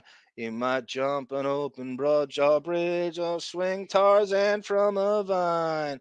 And Lee Majors sings that song, as a matter of fact. Lee Majors is up there with Depp charisma, in my opinion. In the original days of like the television star, Bionic Man, blah blah blah. Don't you feel Lee Majors has a charisma that falls in the category of Deppland? He got that Deppian? from Farrah. Kathy Scott, Kathy is a very she sticks to her guns. She does not bow to public opinion. She has her own takes on stuff. He fucked up. Not only the man, not he's not the only man that's done that, but he's in the spotlight. He would have been at the bottom. We wouldn't know anything. There is no bottom for him, I think, as long as I think it punches holes though in a lot of the fake fans that have, kind of latched on to him from the Fairfax trial, really who just people who hate Amber Heard. They're not cinema fans. They're not the people that are going to go to the movies. They're not movie fans. They're fans of hating Amber Heard and whatever legend he has from and that was my biggest fear and it's all realized 1,000 times over, is that trial would usurp anything he's done film-wise, and I couldn't be more spot on. I knew it then, and it has come to fruition. My favorite movies are V for Vendetta, that is Natalie Portman. And do you like Watchmen, the movie, or the? I haven't seen the HBO series. I heard that's pretty good. I still haven't seen that. It's one of those things, like, it's a zillion things I need to watch. Arm is a method actor, like Daniel Day-Lewis. They're both. I think it was just Night Court. Oh, he's talking about Marky Post. Yeah, Marky Post is the reason to watch Night Court. Mel Torme was the reason to watch Night Court. Oh god, yeah, Johnny Myers starring it up here. Sarah's right. Radio Gunk Presents means that Radio Gunk would be presenting it. It doesn't. It makes sense because I'm on Radio Gunk. I don't have to say any. If it bothers you that much, I don't need to say that in the opening. And are you even going to be on it? I have no idea. What does that mean? I don't know. I thought I was. I guess not. I'm asking you if you're gonna. There's an open invite whenever you want. Are you into it still that you would be on it? Everybody wants you to be on it. Since it was my idea, I'm gonna say yes. Lotus Notes was not your idea. I didn't say the name of the show was my idea. Yeah, of course. You're gonna get to hear David speak in long form about that show, which I think is his dream. I made my Radio Gunk debut a few weeks ago, says Autobot. Oh, I didn't hear that, Autobot. Like, can you It's on the Pearl Jam episode, I believe. Oh, okay. Yeah, of course. He's from Seattle. Of course. That makes total sense. He knows the landscape maybe as well as you do. It was fun. I hope to be on the Deppening sometimes. Yeah, you're definitely welcome. Of course, when we do the West Memphis 3, that's a given. You're going to be on that. Thank you, Tone Cod. I know you don't like me, so it's fine. Why doesn't he like you? That's not a compliment. Who's Benny Musso? See, you really haven't been on in a while. No, I've seen the name. I don't know. Is he hated or something? Or yeah, kind of. There's a Miss Musso on Parker Lewis Can't Lose. That was the principal. I don't know. I mean, I've seen that name. I just don't know what the reputation, Benny Musso's reputation precedes him, or I don't know what is he polarizing or like? No, he's a guy. He doesn't bother me, but he's a guy that multiple threads a day with generic questions about life. Autobot says Lee Majors and Lindsay Wagner are appearing at a toy show near me this Sunday. Wow, they're up. I think he's 86, Lee Majors. Yeah, Sarah was supposed to be on that show too. That's right. Did you know AH before the movie? Did I know who Amber Heard was before? No, I did not know who she was until I saw Rum Diaries. I did not. Actually, I did see her. You know what though? I did see her kind of not knowing the name to the face. She would turn up and shit, and then when I realized that she was casted for that, I knew that. I remember reading Scarlett Johansson was supposed to be in it, and a lot of I was still reading the movie magazines are still around then, and I remember reading that, and then she disappeared. They obviously couldn't afford her, and then Amber scammed her way onto the the casting couch, but he cast her. She came real cheap. She's a great value Scarlett Johansson, and off they went. But I certainly did not know who she was, but I kind of knew the face. You know these faces that you see them, you're like, who is that? I don't know the name. I hadn't connected a name to it until the Rum Diaries came out. No, before she went on her coke diet, she really was extremely generic looking, generic blonde. And she Johnny was really Meyer only apologized. He said he made an error, Sarah. she was really only known before those movies on the Houston strip club circuit. Okay, so with speaking of doppelgangers and speaking of great value, I saw this is like like at the buzzer that you find these stories or whatever. This just popped up, and I went and found this. We all know who Skeet Ulrich is, right? The great value Deppelganger, Johnny Depp. Mhm. If you were a fan of movies in the '90s, it was impossible to bring his name up and not think of that. Oh, this guy is that's the guy who looks like Johnny Depp, and that was really what he was, And then he turns up in Wes Craven's Scream and Depp's in Nightmare on Elm Street. Like, what is going on here, right? So went and found this. This is the first time I've ever heard him speak about Depp, and so he's on. Michael Rosenbaum, who played Lex Luthor on Smallville, has a podcast, like everyone does, but his is pretty good. Like he gets good guests. There's a great segment with what's her name from who played Lois Lane. She talked about how traumatized she was going on Howard, and they sexually harassed her, and he got away with it. And I want to go back to that at some point. And so this is Skeet Ulrich, right here, talking about how tired he is of being compared to Depp over the Oh, years. I've Jesus never Christ. once heard him talk about this. It's very tough to find interviews with him. I don't know how. I literally found this a couple hours ago, and we just brought him up. We bring him up on this show every time. I think once a Deppening, Skeet Ulrich is brought up as a Deppelganger, and listen to this. Because you had to have gotten compared a little bit when you were younger to Johnny Depp. You've heard that shit. Yeah. Did you hate that? What do you think there, Sarah? How he is? He's about 55, 54, 55 now. Okay, am I scoring him based on if a regular guy on the street walks by me while I'm checking the mail? Yeah, Or he's a good-looking guy. It's not about looks. Does he I'd look like Depp? Okay. No, not right now. Do you remember Depp's son in City of Lies, Russell Poole Jr.? Yes. He's a minor league baseball player. Mm-hmm. Doesn't he look like him? Okay, I'll say yes. Remember he had the beard and he was taking batting practice in the mud at the end of the movie? And, you see him throughout. He doesn't have a ton of speaking lines. I don't think he has any. But he's in it the whole time. Depp's stalking him at minor league baseball games.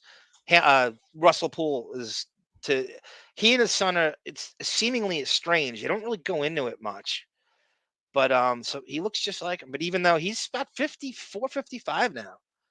I felt like it took away from a little bit of what I was doing. Yeah, of course. Like that it sort of overshadowed what I felt like was good work. And it didn't completely take away from it. Look at the aviators he has on, Sarah.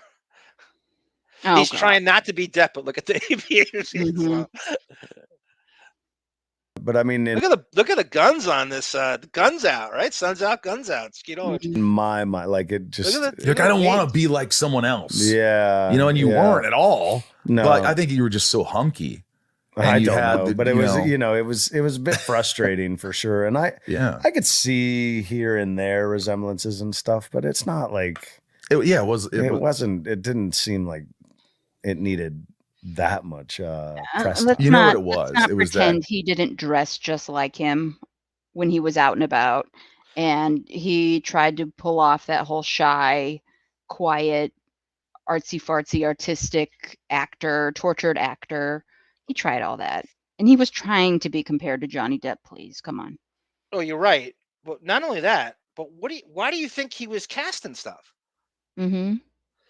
you know the executives when they cast him and shit, they're like, okay, we can't get Depp. Let's just find someone. We need the next Johnny Depp. I don't care how we. That was the thing in the 90s and through a lot of the 2000s was we need another Johnny Depp. That was it's like in basketball when they go, we need the next Michael Jordan, we need the next blah blah, we need the next Hakeem Olajuwon, we need the next Karl Malone. This is what they do with these virtuoso actors and superstar names. We need the next blah blah blah. And that was how he was. If you can't get Depp to do the movie, you go down the list, and that's really. I mean, he owes to be a Deppelganger is how he has a career, but he's not going to acknowledge that. I mean, I know exactly what you're talking about. There's a picture of him when he did Scream, and he had the goatee, he had the soul patch and the goatee and the hair is exactly how Depp would have looked. And you cannot tell me that wasn't by design because it's a fucking Wes Craven movie. Well, he tried so hard in every scene to look like he just woke up. Brooding, yes, Like, no doubt about it. Oh, and now he's walking it back. He did this horror movie where he was the kind of guy. Nightmare. And then you did another Wes Craven movie and you were the guy. But the difference is he was innocent and got murdered and you were this fucking killer. My part was bigger. Your part was bigger and better and stronger. Wes liked me more. And you got to go nuts, And I worked with Wes on a movie that, never was seen. I mean, but I got Which to work. one? It was a movie called Cursed, but he just sent me a letter and I said, was in Cursed. Well, they fired everybody off the first movie because they didn't fire me. I quit. But you quit, and then they reshot it, and but we shot all but the last 3 weeks of. What a wacky! What's Cursed? I don't even know. He quit. That's a weird. You don't hear actors say that too often. What is with that movie? Is that like the Coyote movie? I don't know. That movie we shot for nearly 3 months, and then they canned it. Well, Miramax stopped it to rewrite it. Miramax stopped it because Weinstein's involved. Paid us all. We're not going to bring that up. When did this happen? It sounds like it's right in the mush of the Weinstein Me-Toos. The wait 2 months for the rewrites, and then we had options out, and it was. And you left. I left. You're it like, was this not is a not great gonna be experience. No, well, I knew not because of Wes. It just was not going well, and I don't think the script was, Are they without bringing up Weinstein? Are they dancing around why this thing quite where it needed to be or what really I love Hollywood it was meant to be? I know. But they spent a lot of money on that movie and then decide, we had Hollywood Boulevard shut down for a night from like, I don't know, Highland to like La Brea, that whole stretch where Ripley's is and all that stuff. So that they could turn all the lights off for this finale thing. I mean, like they spent a lot of money. And Christina Ricci did the first, and like she was. So when I got there, I didn't realize that, but Wes sent me a letter that I still have, and he was just like, "Telling me I love you." Was Christina Ricci on the Weinstein list? I think you're confusing her with Rose McGowan. No. I think wasn't she? Obviously, Rose McGowan's right there too, but there's a massive list of Hollywood starlets that were huge in the late 90s that didn't work again in any capacity in motion pictures. And I feel like Ricci was also on there. Yeah, I don't know about old Ten Head, but your work, and I'd love you to be in this movie, and just like yeah. And I looked at it and I was like, it's such a small part. I'm going to go uncredited, but I want to work with Wes, so I just went uncredited in the movie. Yeah, and I. Thank you, Autobot. Right, Erica Durance. I was blanking on her name. I don't know why. I like her too. She was good on Smallville. She had a feisty. She was probably the best Lois Lane in terms of personality. There's no need to remember her name. There's just so many bland Lois Lanes. They can't get. It's such an easy thing to get right, and they can't. They there's just like weird political casting, and they stunt casting, and it's such an easy. You go back to. All the variations of the older Lois Lanes and how it's a feisty brunette. It's a wise ass, high energy brunette. It's not difficult to do, and they just can't get it right. Remember Kate Bosworth, how hideous she was and boring in the fucking Bryan Singer Superman Returns, and Margot Kidder's obviously the gold standard, and that's what you do. It's unbelievable how easy Superman mythos is, and they stunt cast and they screw. They can't get it right. It's so easy to do. Mm-hmm. Race I'm not a, swap and if there was never another Superman movie, I would be happy. They have okay. What do you think about redone this that. debate? Go ahead, Sarah. I'm sorry. No, I'm done. No, go ahead. Finish it, please. No, it wasn't that important. Go ahead. What do you think about this debate? And now this is like sacrilegious to do this, but they're entitled. Barbara DeRush and Tonecott says Skeet Ulrich has aged better than Depp has. They're only 4 years apart, 5 years apart. I agree with that. He might look better than him there. Mm-hmm. I agree with that. He looks mighty good. He's probably lived a healthier life. It's not hard to do, That's exactly why. right? I said that you could be a millionaire if you just sold your Lucy cigarette business to just Depp. You just followed him around to various sets. You would be set. He would be your only client. You would be, Kipper would be You wouldn't be involved that type of client, sweetheart. in the client list. Johnny Meyer says he's got a story for everybody. There's got to be a Saturday Night Live character you can do on Johnny Meyer. How he can, and there's not a name you can't bring up. And the name dropping, and he really is a piece of work. I met Skeet Ulrich in Las Vegas, friends with friends and friends of mine. This was in the 90s. Very nice guy, no ego. I believe that, Johnny. That's nice to hear. I'm not necessarily a fan, but I believe every word you said. He does look like a nice guy. I think he's a Southern boy as well. That Skeet name is a baseball nickname, I believe. That he was Let's hope so. disruptive on the base paths and got the name Skeet as a nickname. I don't know if it's a nickname or if it's his real name. It can't be his real name if it's a baseball.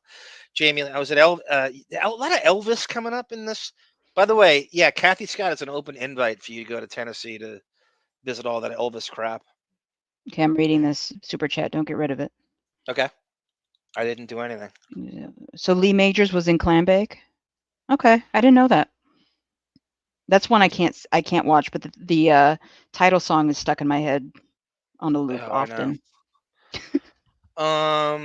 So I think what probably pissed off Skeet Ulrich the most.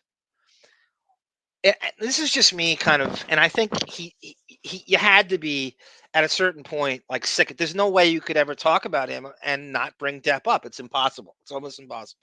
I'm sure Johnny Meyer had to stop himself from bringing Depp up when he met Skeet Ulrich in Las Vegas. So in my opinion, this pissed Depp off. This pissed off Skeet Ulrich the most. This is the MTV Awards in 1999. And this is Chris Rock with a very clever joke. I don't know if he wrote it or his writers wrote it, but this is okay, where is it? Why do I always struggle finding this one? Oh, Sarah, please, not now.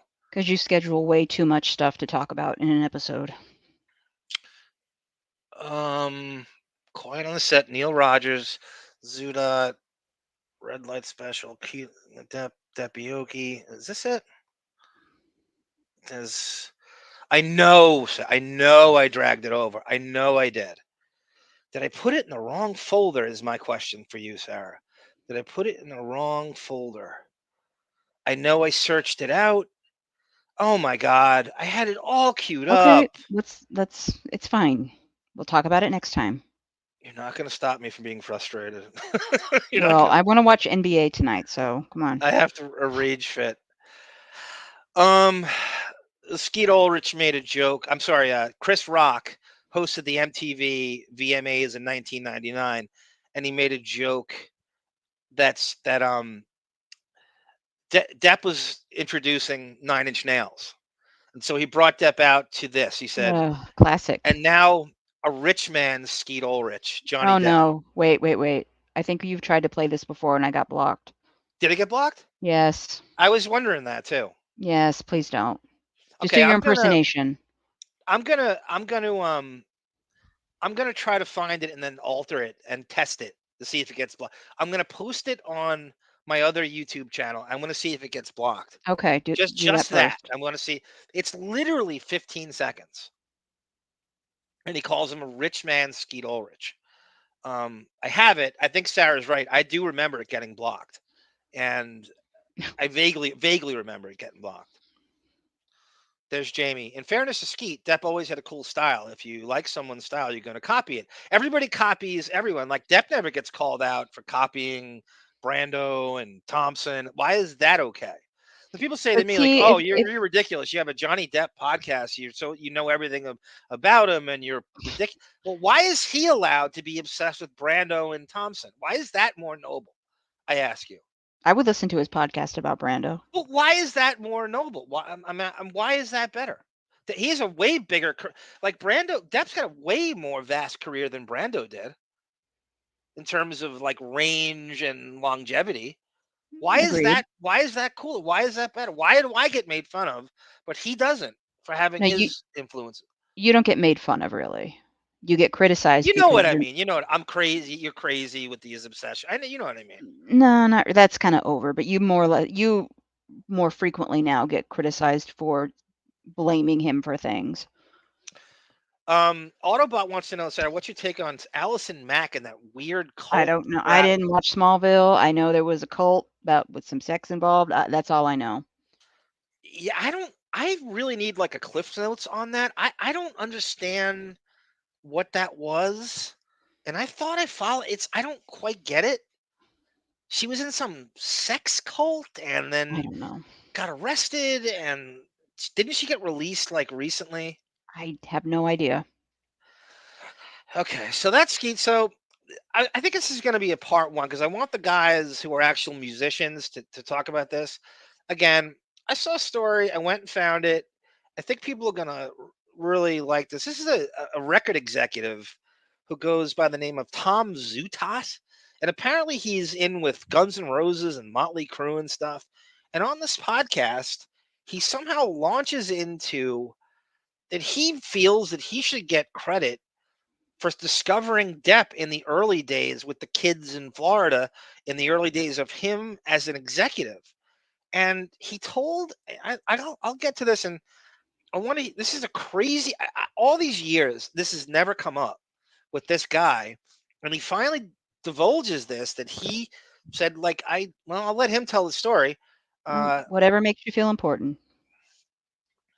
I need no stars are out tonight, but we're shining all night, and it never felt so right.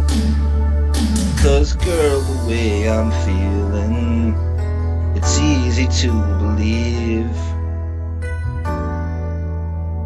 that you're all I need.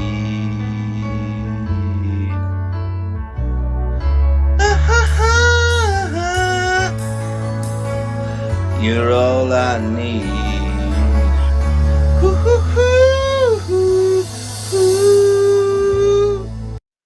Sorry, that's not it.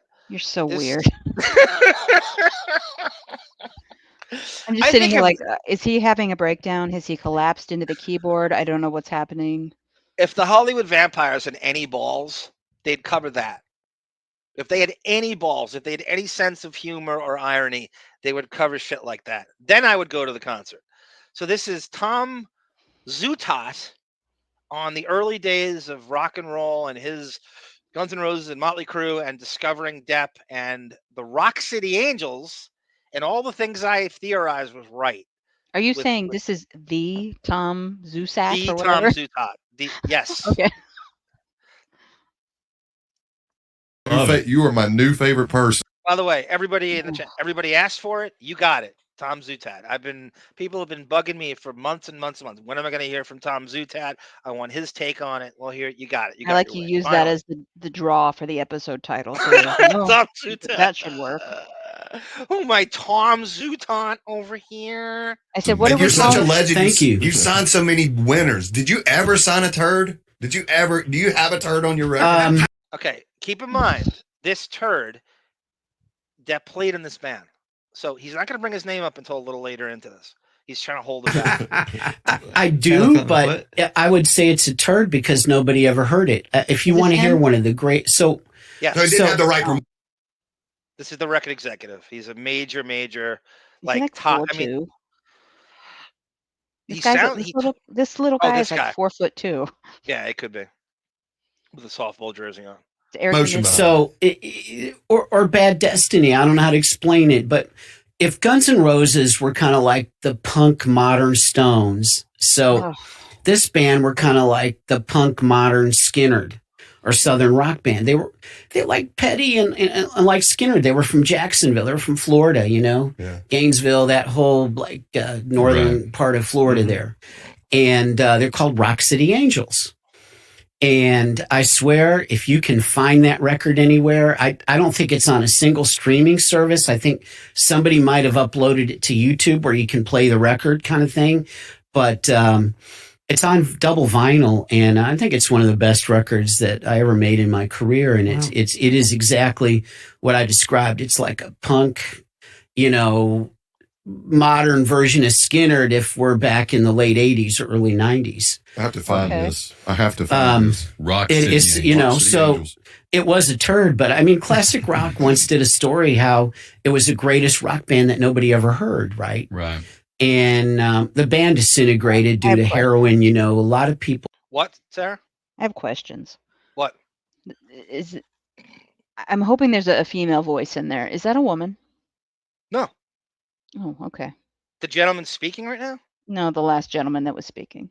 Oh, I don't know. I'm so fixated on the Depp's history that I'm not even looking at the other. I apologize for the interruption, folks. Proceed. I'm ruminating about Florida in the early 80s. I know. I'm so sorry. People don't realize that. So Motley Crue and Guns N' Roses, man, they could be drinking and jacked up on. Isn't it crazy how right I was about this? I brought those two bands. Well, I'm saying, people is like, oh, your kid. That whole, Sunset Strip rock scene in the 80s. And people like, oh, that's crazy. There's no way that Guns N' Roses got that. I can't believe this came out to verify what I've been saying all this time. Dope, and they always showed up for rehearsal. They showed up for concerts, and Axl was the only one that never did any drugs. I mean, if he didn't show up, it's because he was sitting in his hotel room watching a 76ers playoff game that was more important than getting on stage at 9 p.m. Right. Wow, that makes me like Axl Rose more. I mean, the woman those beater, are like Axl the Rose. Armin Gilliam years, I think. I think he's talking like early 90s. Barkley, Armin. Axl Rose is from Indiana, isn't he? I don't know, but all I know is I was watching the Lisa Marie Presley funeral, and a big fat woman walked out to sit at the piano and sing, and I realized, oh, that's Axl Rose. I know. I think I saw the same thing, but I didn't. I'm swear. Isn't he from Indiana? That's interesting. He's not a Pacers fan, but he's a Sixers fan. That's interesting. He's a vomit of a human. Well, here's back then with the NBA. Everybody likes all the same teams. Like, you only got to watch like when I was a little kid, I'm talking about elementary school, they only showed the Celtics, the Lakers, and the 76ers on national TV. Like, you didn't. So it made me resentful of those teams, and I would sort of search for the forbidden. That's how I became a Blazers fan. And on national TV, they only showed that circle jerk. And that's how they garnered a lot of fans. So it was like Dr. J, Bird, and Magic. And a lot of people from Axl Rose's generation only like those teams nationally. Shit like that. Crazy mental stuff. But anyway, so for every band like that, there's 20 bands that can't do it. Right. I mean, in some ways, Motley Crue and Guns N' Roses were almost like superhuman, or God had determined that these guys can do everything to destroy their bodies and drink and do drugs, and they're still going to get out and do it no matter what. I mean, they're indestructible. But that's a 1 out of 20, Tone Cott, you were absolutely right. TBS showed Hawks games, but it wasn't until later. I'm talking about the early 80s, like late 70s, early 80s. Hawks, the Hawks were kind of off and on. They showed half their schedule on TBS. There should be more fans because they had some fun the Dominique Wilkins years. But yeah, I really like those Hawks teams a lot. Well, we also had to suffer as Blazer fans, aka victims of the Bulls in '92. WGN, which was on our local cable system here, played the Bulls games constantly, and NBC played the Bulls games constantly every weekend. Every channel that played basketball games had a Bulls game on. So yeah, that's all I ever got to see was TBS with the Hawks and then WGN with the Bulls. I was like, oh, But at that least it was. intro with the from the 90s where that guy would introduce the Bulls and play that music. Yeah, yeah. Yeah, that is seared into my mind. You talk about the Alan Parsons Yeah. song that came Yes. out, the starting lineups came out. Yes. WG, I can't believe you said that. You were such a unicorn of a chick. What a cool chick. You say cross, and you knew that from the trial, and you knew that the Say what? when I was a kid, the TV guide was infuriatingly frustrating because they would have things in the TV guide that you couldn't watch on cable, and one of them was WGN Bulls and Cubs games. So Long Island, it was a national station, I think, syndicated. The Bulls were syndicated on this weird half a superstation or something. But we didn't get it on Long Island, but they would show it in the TV guide. And being such a huge NBA just junkie, I watched everything that was on, and it never showed it on Long Island. But you got it in Oregon. That's crazy. Oh, fresh off of that massacre in 1992. Look at this. Frank the Tank says you're the coolest chick. I know this, Frank. What Thank a you. cool Tell Tone chick. Caught that. You need to convince Tone Caught of that. I think he knows quite well. Ricky the Dragon Steamboat says the archives music as well. I loved Ricky. I love Ricky Steamboat. I actually knew I did him too. before he was in the WWF as a little kid getting wrestling magazines. He was in the Mid-Atlantic, and I used to see him in the magazines and stuff. I'd be like, who?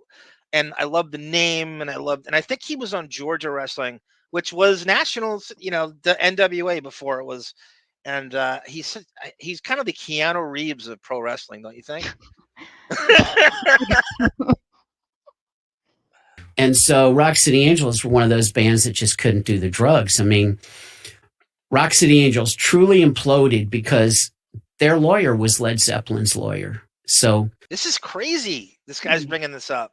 So the second band Depp goes to is this Rock City Angels. The kids initially, and he left the kids to do movies and TV, the Platoon years and stuff, and Private Resort. The band broke up. They all went their separate ways. He then feels the need. He knew these guys from Florida who were the Rock City Angels. He auditions for their band, and he's very briefly their guitarist. So I didn't even know this Led Zeppelin connection. He actually has song authorship on a song called Mary. I have that. He'll bring this up, but he hasn't brought Depp's name up yet. They got put on the Page Plant tour. And about a week into the tour, the lead singer decides, now, we spent 2 years cleaning. The lead singer is named Bobby Durango, and he committed suicide. Oh, yeah, we talked about that. Yeah, we talked about that a little bit, and I think there's more layers to that. I forget. Not that long ago. I don't want to screw the year up. I Maybe think it was a like, decade ago. I don't remember. Was it 10 years ago? I don't remember. Bobby Durango. Jimmy Page from Dope. So he decides he's going to shoot up with Jimmy Page. Jimmy Page falls off the wagon. The manager, Bill Kerbishley, calls David Geffen and says, this motherfucker, he went crazy that Jimmy was back on Dope because of this kid in this opening band. And that was, Rock City Angels were over. It was done. Right. Wow. Jeez. It's a good way to. I got a question for you. Speaking. Doesn't that dude on the couch, Sarah, look like Stuttering John and Kelly Osbourne had a kid? This one? The midget dude that you were fixating on. Oh. When you see the two parents again? The Heroin Diaries. No, it's like this guy. Addiction. Stuttering John and Kelly Osbourne had a kid. Stuttering John's height. I don't want to. He might have a condition. I don't want to say anything. Melenborn. Very nice man.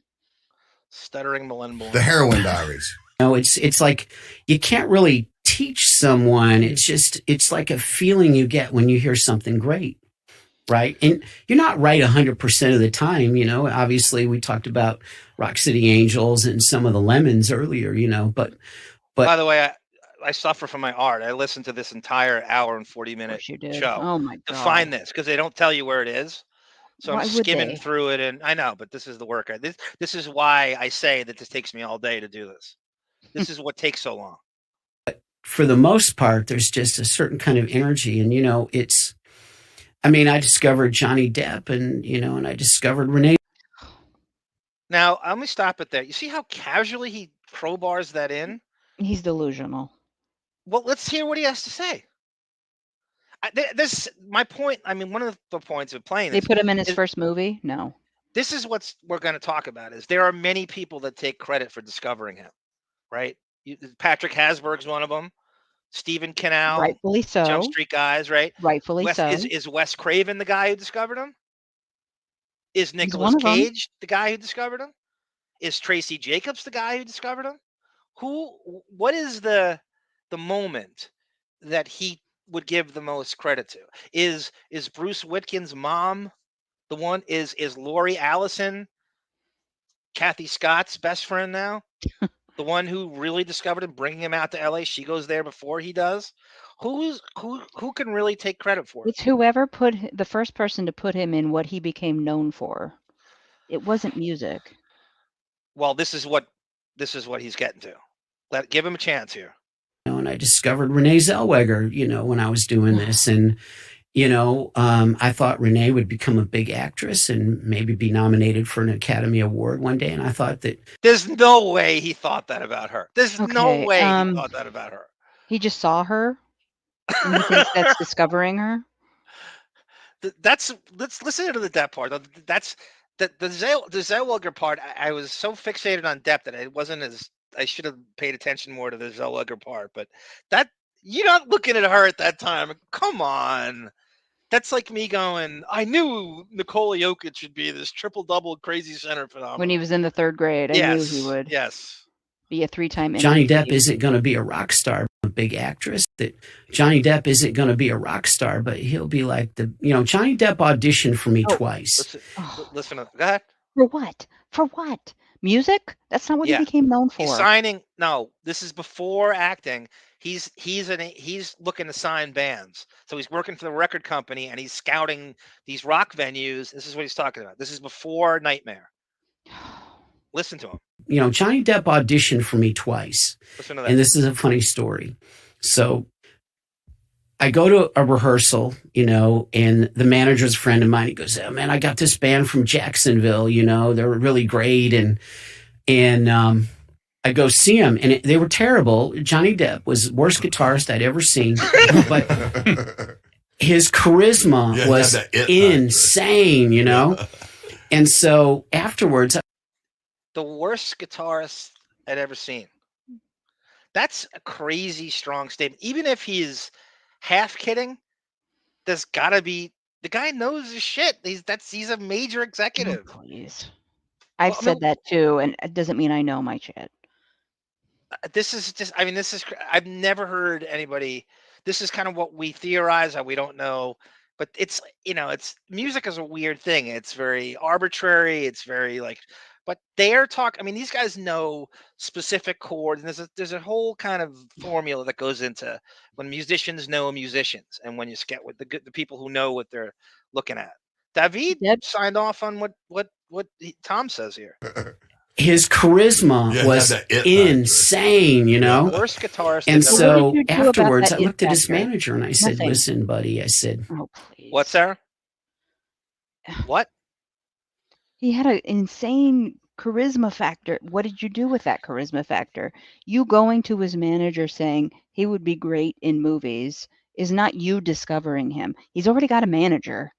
He's already trying to get on the scene. Anyway, go ahead. He doesn't really have a manager. He's telling him that he's the conduit to him getting hit. And listen to this. I looked at his manager and I said, "Listen, buddy," I said, "that ain't going to make it, but you should get this kid an agent and put him in TV or in a movie. This kid's a star, but these songs suck. The musicianship is terrible and it's going nowhere." Right. So a couple of months later, he calls me and he goes, "I don't believe you, but we auditioned for every record label in the world and they passed." And that's true. Bruce Whitkin tells that exact story. He said we auditioned for everybody and everything, and they chalk it up. No one can ever admit to, we just sucked. It's always that the music industry wasn't ready for us, or our genre of music wasn't right at the time, or they missed us. It's never we shouldn't be doing this. It's always the scout's fault. Because in music, you can't prove it, right? It's arbitrary. It's whatever gimmick is going at the time, and sometimes it's just time. Sometimes it's just like we need this. There's so many train wrecks who don't deserve to be signed.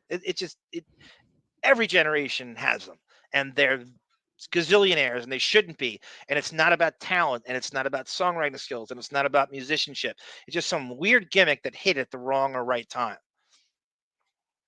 He goes, so I got him an agent. Nothing's happened yet. And another few months go by. He goes, Tom, he goes, Johnny, he's going to star in this like new TV show, 21 Jump Street. Wow. Oh, did you get him And he 21 goes, Jump Street? You were right. Tracy Jacobs doesn't exist yet. See, Jacobs comes in a year after this, after he's already an established star in Jump Street. So this is the agent that Nicolas Cage hooked him up with. This is like me saying, I discovered Johnny Depp. I saw him on Sunset Boulevard. I walked by him and I farted on him. And I said, whoever smelt it, dealt it. And I go, I know, the kid's like, he's the real deal, he just ain't going to make it in a rock band. So anyway, I'm like, congrats, man. I said, he will be one of the biggest actors in the whole freaking world, man. I'm telling you. And he goes, okay. And in all fairness to him, that's how I felt when I saw him on Jump Street. So he talked to Depp's agent and told him he would be a great actor. He's already auditioned. If he has an agent, he's already auditioning. So you had nothing to do with it. He's implying that the next stratosphere, like I see more in him than where he's at now. And it's gonna, it's almost like you spotting like a scout for an athlete. Like I know this guy. I could tell he's going to be a huge. But you did nothing. You did nothing to push that and make him go toward that career you apparently or supposedly discovered him. Well, he claims. He's implying that because I turned them down, it forced him to take another path in show business. Okay. Because the band sucked, and he's quote unquote the worst guitarist I've ever seen. That's a crazy statement, right? I mean, like, what does that even mean? That's so he's implying that my vetoing any attempt they made at making it in rock and roll forced him into another avenue of show business. And I said to his agent, boy, you got to do something with this guy. I don't. Ooh, wow. It's almost homoerotic. It's almost homoerotic to be smitten with someone's charisma. Like, he might as well play air guitar. Like, are you watching the band playing? Go, well, this kid's got a lot of charisma. You've seen him play. Depp doesn't even look like he wants to be there. He's staring at the ground. He makes no eye contact with the. Charisma doesn't drip off him on stage as a musician. Do you think that shines through? No. You've seen him play guitar. Could he look more unenthusiastic or less energetic, or you know what I mean? Like, how is that translated into charisma? Looking at that in his mind, he just wants to be part of it. I don't buy anything that he's trying to sell. I discovered Arm and Sarah. You heard it here first, says Frank the You Tank. did, Frank. I give him credit for that. A guy in the yellow shirt looks like Steve Martin had a baby with Burt Reynolds. There's a lot of this guy looks like a lot of different people. Sid Vicious had charisma too, but he couldn't play the bass. That's true. I know professional Much like musicians Nikki Sixx, today. by the way. Speaking of the time. Is charisma always good looks, or is there something different? Usually looks are a big part of it. I'd say 80% of the time. I'd say occasionally someone's really like is Bill Murray a good looking guy, but he has a lot of charisma? Hey, I had a crush on Bill Murray in Ghostbusters when I was 6 years old. So, but you didn't think he was a good-looking guy. I had a crush on him. All right. I hear like females they have a crush on David Letterman. He's not a good-looking guy. No.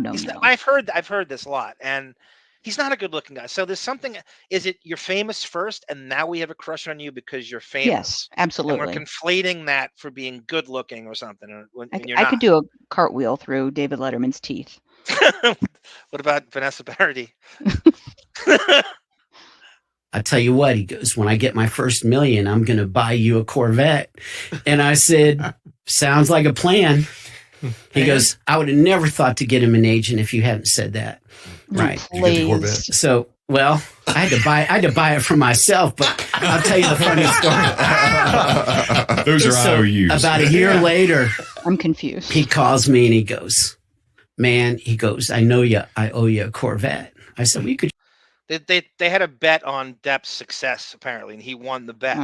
So he listened to what this agent says. Just reimburse me for the one I already bought. And he goes, man, he goes, Johnny Depp, that motherfucker fired me and he didn't pay me. I had like $2 million in commissions. He didn't pay me. And he goes, I'm really sorry. I'm going to have to renege on that. But I got fucked and now you get fucked. Oh, really? That's a crazy story. You should say, hey, don't worry. One day a girl's going to shit in his bed. He's going to be in the courtroom talking about it. Yeah, that's well, and what's really like, go Amber. You see what I mean? Mm-hmm. So they're talking about Depp, and instantly, boom, Amber Heard. You can't even bring this story up, and she's there again. I told you this was going to happen. You You're can't even so escape correct. her You're right here. about everything. We all know I this. know. Thank you very much. What's really funny is, other than like a casual conversation at that rehearsal, and so Johnny Depp pops up again in my life like 10 years later. He's like biggest actor in the world, and I get a phone call. Let me give you a timeline context here, okay? Tracy Jacobs is not there yet. All right, so he's talking about the agent before her, and apparently he had generated enough where he owes his agent $2 million, which is bizarre. I guess it's the original Jump Street salary or something else, but however he comes up with that number. But that's, that we read the Jacobs transcript. He owed Jacobs, was it 11 million we came up with? I think so. 10%. Was this agent the first agent was taking a 200% cut? I don't know. It might have been like ridiculous.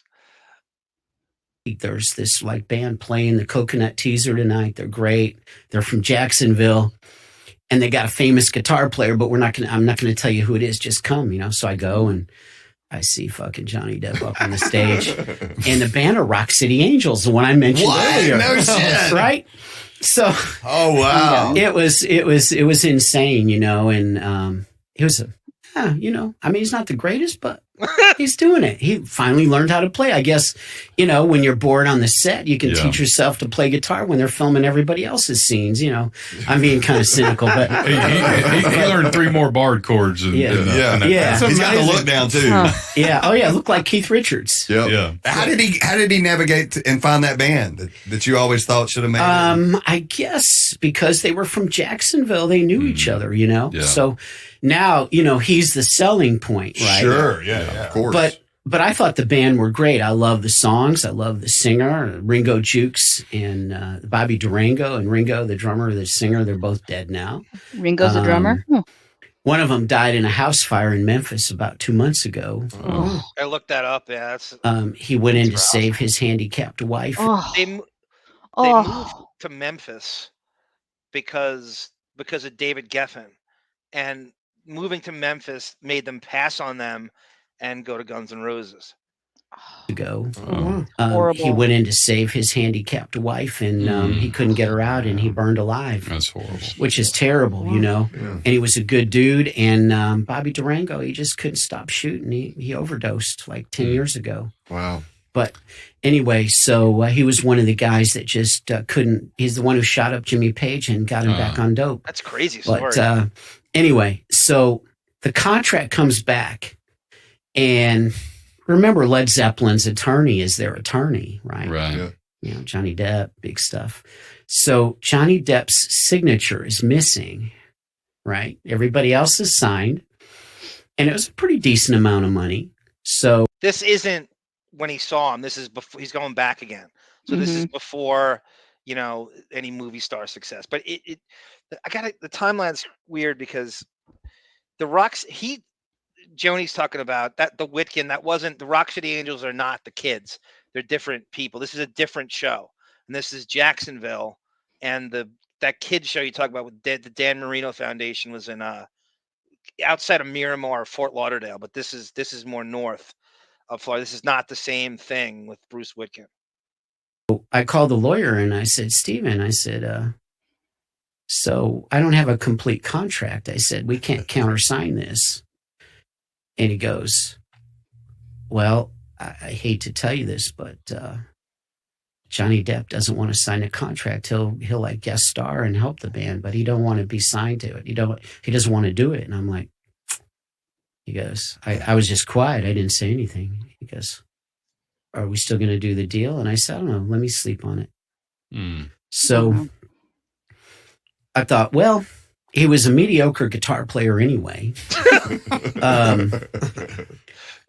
They can probably replace him with somebody who's better, and the songs are good. So Scott Baio was pretty good. I'm like, see that if Depp heard that would drive him crazy. That's Yeah. his biggest nightmare is that he's getting. That's the names he's getting lumped in with. That was. But I got to see, because if Johnny Depp wrote any of the good songs, then, he'll have first rights of refusal. And I'm sure as hell not going to give this band that kind of money and not be able to use the songs that I think are great. Right. So I told the lawyer the next day, I said, I need the songwriting copyrights for every single song that I've heard on those demos and stuff. Well, it turns out that Johnny Depp's name is only on one song. Mary. His name solely is on that song, and it's the song I signed the band for. So Johnny Depp wrote an amazing song. It's called Mary. I don't think it was about the woman that shit in his bed. I don't think you've met her yet. but anyway, so I said to the lawyer, How much does that become a hack joke now? It's about one of 3 the years trial. ago. Yeah, it's one of the trial talking points I couldn't be more sick of. Well, this is when the mainstream jumps on something. Yes, This is I what know. they do. This is what I feared the most. said, look, you give me, you get Johnny Depp to sign off on clean copyright to that song, free and clear. We get to use it. No bullshit from him. No, rescinding of rights where we make a record and they can't put it out because he won't agree to it. Yeah. I said, you get that and I'll do the deal. It took about a month. He finally gets it. And I'm like, yeah, I want you to get Johnny Depp's attorney, and I know who his attorney is, to also sign off on this, that this is real. I want a forgery. So Johnny Depp's attorney signs off on it. And David Geffen knows him, of course. And so he finds out that Johnny's cool. It's all good. And the rest of the Rock City Angels story I told. Isn't David Geffen like a big queen? Do you always like Yes. the story about him and Keanu Reeves that was Hollywood lore, that he's just Yes. he wants to bed these male teen idols so bad that he will just do anything to get in the stead of Depp or Keanu Reeves or someone like that. I don't know. Well, what are you talking about? He dated Cher in the 70s. Told you. Yeah. So how about that? Johnny Depp circles around me twice, but I never actually signed him to do a deal. And now, what, Hollywood Vampires, all the stuff he does? Yeah. And how about that record he did with Jeff Beck, him and Jeff Beck? Yeah. Great. Yeah. Has he gotten better as a guitar player, you think? Yeah. Oh, yeah. Well, practice makes better. And wait, he's got some new record coming out, I read. Okay. So would you like to hear the song he's talking about? That's all right, Joni. That's very confusing. That his whole timeline pre-act is very confusing. The music timeline. Limit it to 10 seconds. Oh, we think we're really gonna get a cut on this shit? All Oh, right. yeah, I mean, don't worry I'll about try. it when you don't Okay. even write the appeals up. Go for it. I want to say, I also want to put context to the timeline. So the Rock City Angels, right? So I said the kids broke up and they went because he dissolved the band because of his acting career. They all couldn't go on anymore. They couldn't make it, and they all went their separate ways. Some stayed in Hollywood, some went back to Florida, blah, blah, blah. As he's doing Jump Street, he auditions for the Rock City Angels, and he's kind of part-time playing with them. As this happens, Tracy Jacobs gets a hold of him, and now he's a film star. And now you have Scissorhands and with Benny and June and blah, blah, blah, and Crybaby before that. So that twisted his mind into thinking, well, now I'm an actor. And I'm not going to when you hear the genre of this band, they're going to get trounced by Pearl Jam and Nirvana and the upcoming grunge music. I don't think Depp saw that coming. But Guns N' Roses and say, like, remember that we called them bridge bands, like Living Color and Mm-hmm. Guns N' Roses and Queensryche, and Yeah. give me some more in that, like 89, 90, that Tesla, Faith No maybe. More. Yeah, Faith No More is a good one. They're kind of there, and I guess Skid Row might be. And he just doesn't see possibly a future for this band or this genre. And this is the song he wrote. It's called Mary. I've known about this. This is how crazy I was. I bought the cassette for this in the late 80s from Record World. It was somehow in this Long Island record store that certainly no longer exists. Gary Del Botte hit the shuggy button while I did. I opened the album up. It said Rock City Angels. I opened the album up. It was a tape in the store. I took the liner notes out to read that, make sure that his name was on it, because I read in a biography that he was with, and I didn't believe it, that he was with this band. So it says Mary, Johnny Depp lyrics, and I bought the fucking tape, and that's how crazy I was. I opened the damn thing in the store and then bought it. Was the booklet crispy a couple months later? I'm responsible for all the album sales, and it's such a bad name. It's such a generic, like, it's such a cliche. Isn't it like such a hack name? The Rock City. It was like what's the band again with Michael McKean and the movie, the fake band again, Spinal Tap. It sounds like a fake name that you would make up for a movie. The Rock City Angels.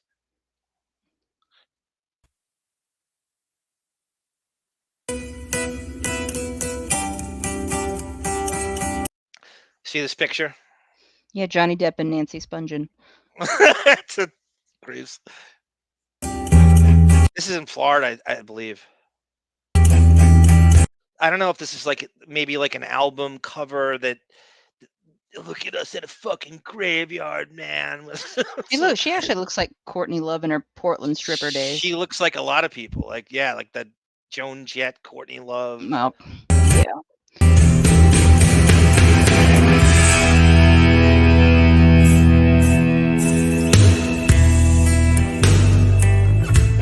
Oh, God. Going to sleep. Now, doesn't that immediately have the cheese band, cheese metal? It's like putting right me to out of sleep. the first riff. You just get that whole 80s headbangers ball.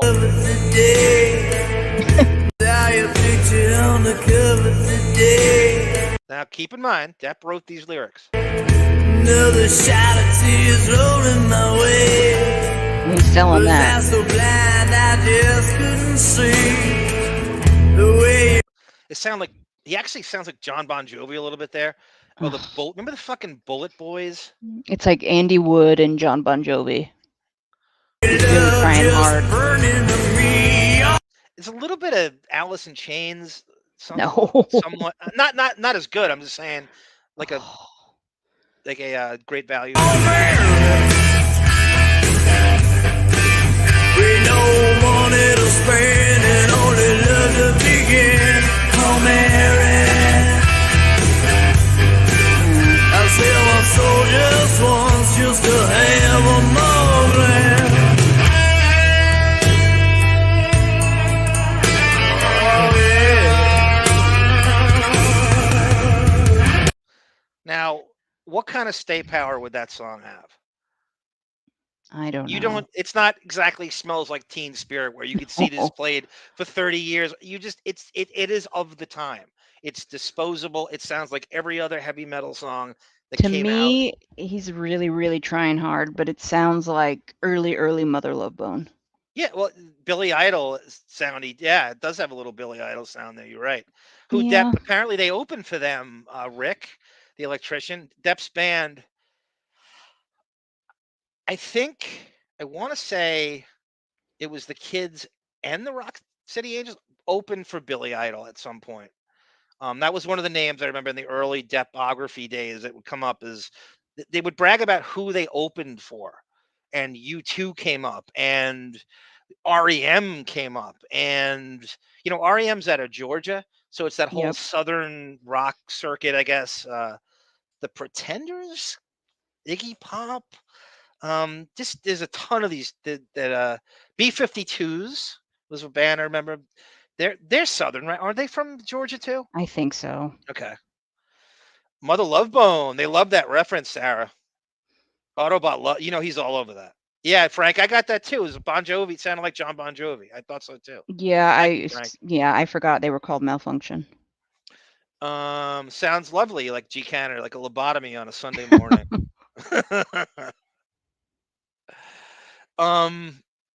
Okay, so what else I want to show you here? Okay, so I want to show you how the kids look. People have seen it. What's the matter? Tone caught. There kind of was. This is what the kids sounded like in those years. This is what Tom Wutat is kind of looking at, and this is how the kids sounded back then. And Penny and June. That old dog has chained you up all right. What's this? I'll give you everything you need to live inside a twisted cage, sleep beside an empty rage. I had a dream I was your hero. Damn, I wish I was your lover. I'll rock you till the daylight comes. I'll make sure you are smiling and warm. Thank you, Sarah. Deppioki's got to come back. There's so many more we can do with that. I actually like that song. I like that song. I actually like that. It was another project you abandoned. I have an album I cover didn't made. abandon it. Yes, you did. We were going to release an album on Patreon. I have an album cover made for you and everything. Autobot goes, that's old wounds. I wish I was a lover on a mixtape. He made a mixtape for a girl. And so, oh God, that's such a, that's Skeet Ulrich singing. This is the kids doing, and see, this is where I wish we had, this is the kids doing Time to Explain. This is the first song I had heard in the early 2000s by them. And somehow, you remember Napster and Kazaa and shit? So one of the first things I did when I got that, when I figured out what it was and stuff, is I put his music in, and this came up on fucking Napster in the early days of Napster.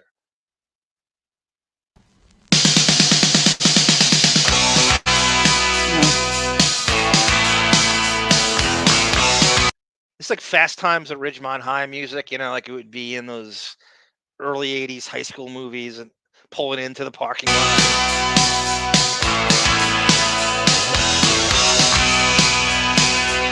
By the way, the Kids is an awful name for a band. I agree. You can't come up with something better than that. The pithiness does not do it. It's not clever. It's not anything. It's supposed to be ironic. It's a terrible name. That's one of the things I would disagree with. I would rearrange itself. Is that name sucks. It's horrible. It's so mediocre, and I don't know if they're going for some irony. It is a horrible name. But that backward S doesn't make you just feel like they're just doesn't make it pure any rock and better. roll. Yep. For smart guys, you can't come up with a better name than that. That's why, as great as Nirvana is, that's a great name for a band. It's not a word kids used a lot. You know what I mean? It kind of forced you to, and even Pearl Jam has it's kind of the way you throw that together. But Nirvana's a great name for a band. Soundgarden's a great name for a band. This wouldn't go anywhere, right? I would say, I'm not even listening to the music. The name sucks. Change the name.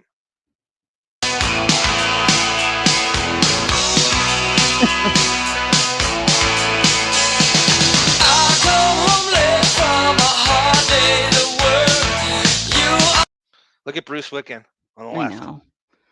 That fucking the Stray Cats pompadour.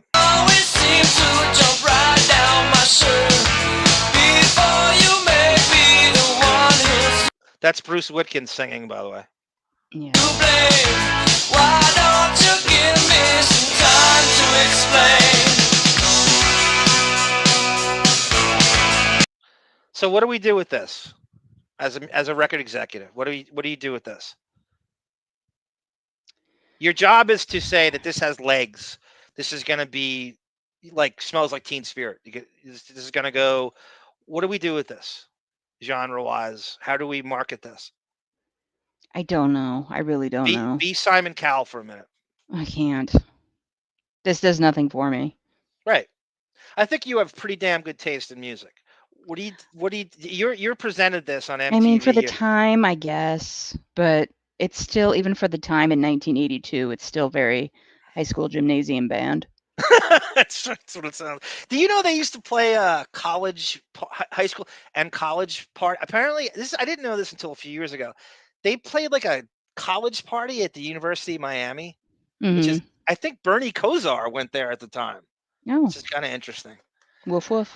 I would love to get footage of that. I wish. See, this is where camera phones are.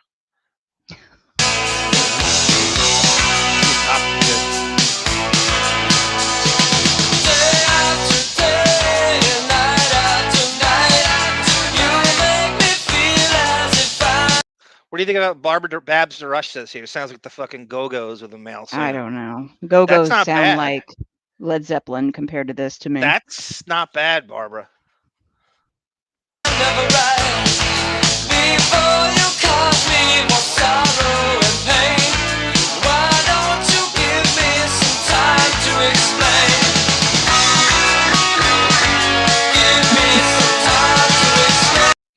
I'll say he's certainly the best looking one in the band. No, that's charisma.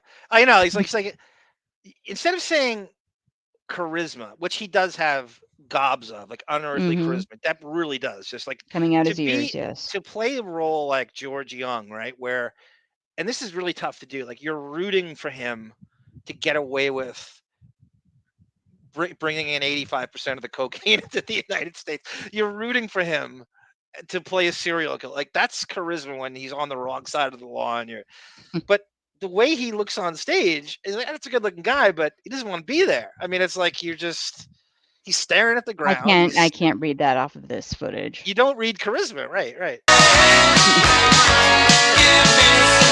Okay. No, I'm saying I can't read that he doesn't want to be there based off this footage. Tone Cott says he's wearing a Biohazard shirt, which I remember too. Not sure if it's related to it's got to be Tone Cott. It's got to be the same band. And let me give you a little history on all of Depp's friends. Most of the guys in this band are from New York, New Jersey, and they moved to Florida. There's a couple of Eugenes, like Bruce Whitkin's a Eugene, and Isaac Baruch, who's not in this band. You saw him from the trial. He's a Eugene, but there's also like Sal Janko, Italian. This guy, Joey Malone. All these guys are from New York, and they moved to Florida, and that's probably where he got that shirt.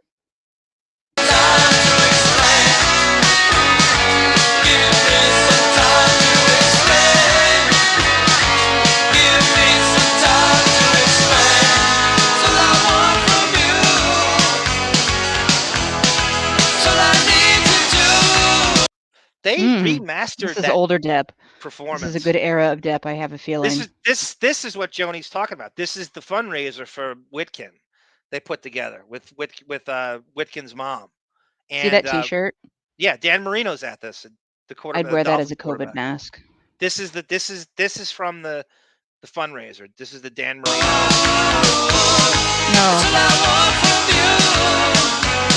Wait a minute, Sarah. We got an Oz reference here by Tone Cott. He says Evan Seinfeld of Biohazard. Isn't that the guy who dated Tara Patrick? He was married to her. Aren't you jealous? Oh, I'm very jealous. That's my first porn. That's my first porn crush. That's my first ever. That's crazy. That's like the perfect combination of Asian she has in her. Isn't he like a hideous goblin troll? He's not bad. I actually tattoos. He's I've always thought he was attractive. Wasn't he on Oz? Yes. That's a Tone Cott. That's a crazy reference. And I didn't know he was in Biohazard. Is that true? Yes, he's I think the bassist. I didn't know that.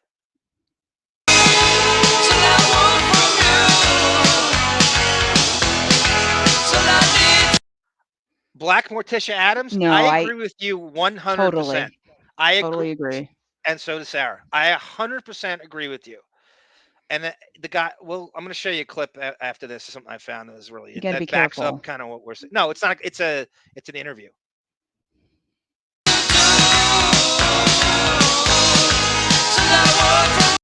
This is great. This is the vinyl pieces of vinyl of the song. It's this time to explain the kids. Bruce Witkin, 345. That's crazy. What's Aria Records? What the hell's that? Nobody knows. That's the Is point. that Nancy Sirianni put that out? Yes. In Bayville. Oleo.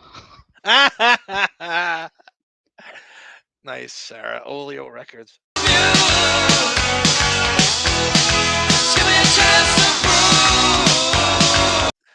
Speaking of Howard, one of the best moments I missed from the show was this, when they would play music and goof on it, and they would find some weird song. You know what I mean? Like, it would be maybe a I know, celebrity came out with so that was just one of the great moments of the 90s where they would just goof on a song like this. This is exactly what they would do. And Howard would sing. He'd make up his own lyrics, but he didn't make them up. Jackie would write them for him, and he would sing like made up to like opera, and it was very funny. I mean, one of the more underrated moments of the show.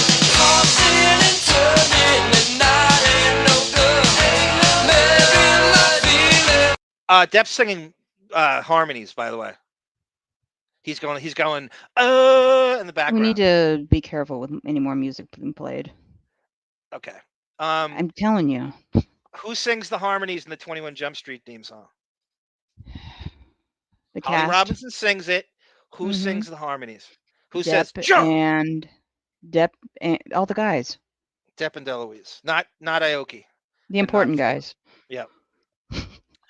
Okay, this is so this is backing up what Black Morticia Adams says. I actually think because Depp is such a talented mimic that he easily could have. I mean, he basically rips off David Bowie, his singing style in Sweeney Todd, and that's really the emanate of how Alice Cooper was like, well, why don't you sang in Sweeney Todd?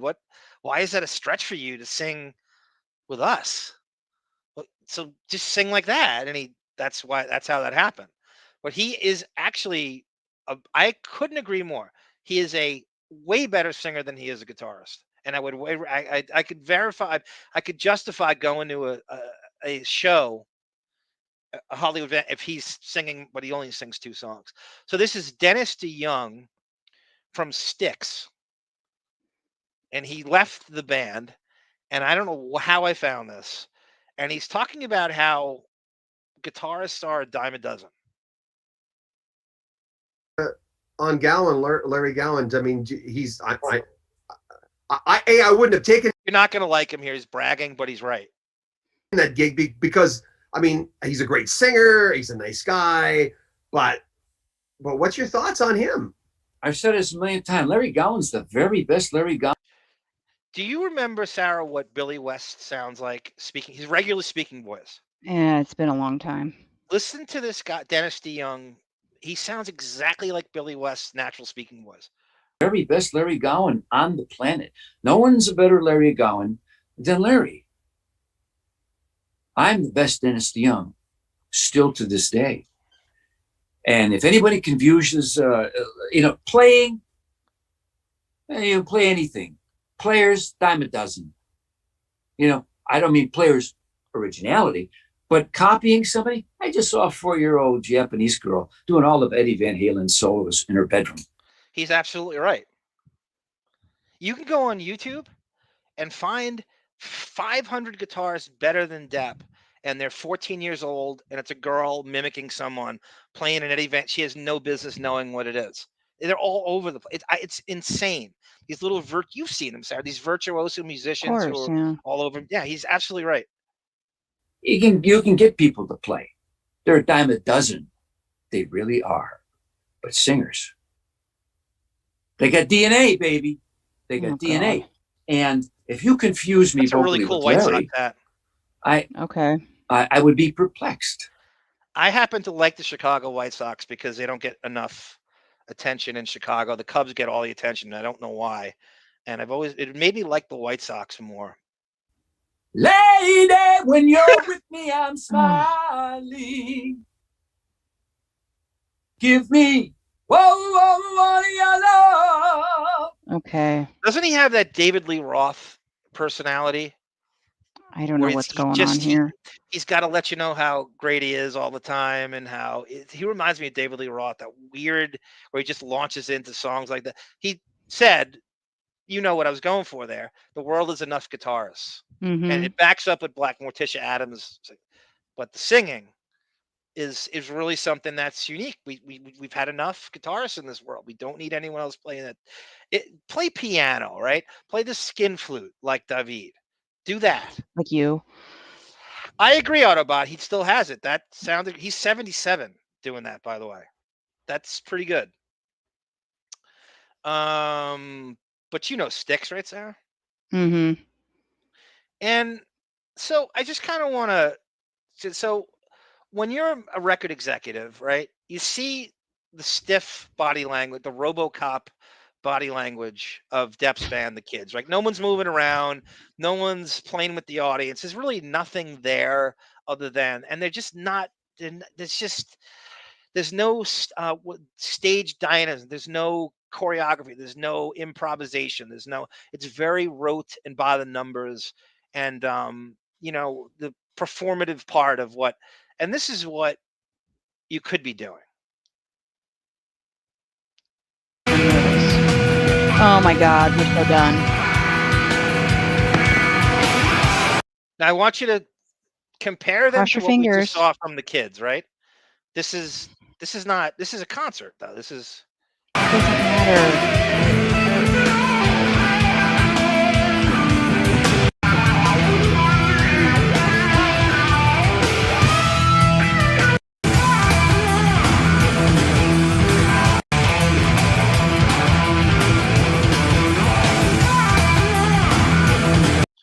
Would you not agree? I gotta the kids say, need to go a little- that is one of the greatest riffs ever. You just automatically start moving. I asked you a question about Pearl Jam. How in on this is the cameraman that he's doing this? Cameraman wants him dead. Does the cameraman know he's going to do this? No. And by the way, the shorts and combat boots, like that is a look. And that this is when shorts became cool to wear all year round. I completely credit Seattle for that. And I still do it to this day.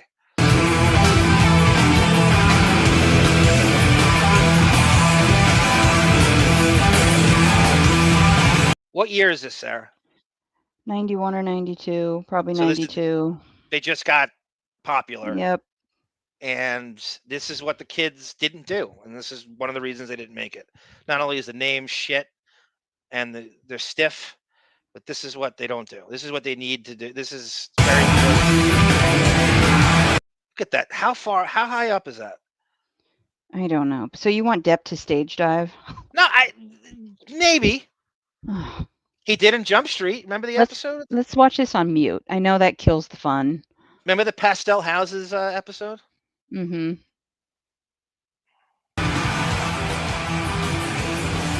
Look at instant replay.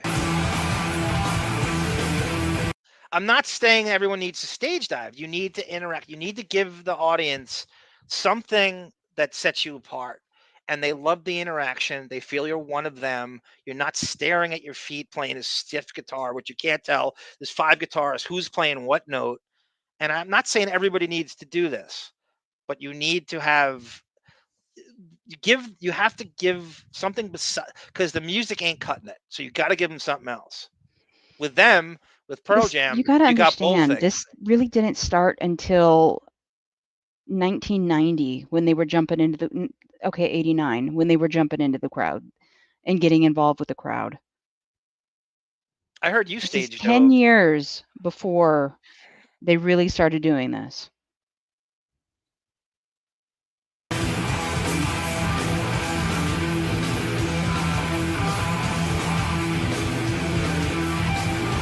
And it's also, you're putting yourself, trusting your fans to that degree that you're throwing yourself in there like that, right? And you don't know, are they going to catch you? I can't do that. That's the point. What's the point? Not knowing. So you jump, not knowing what's going to happen. Right. I That don't was the think I would point in do those that. days. I don't think I would do that. I don't think I have the balls to do that.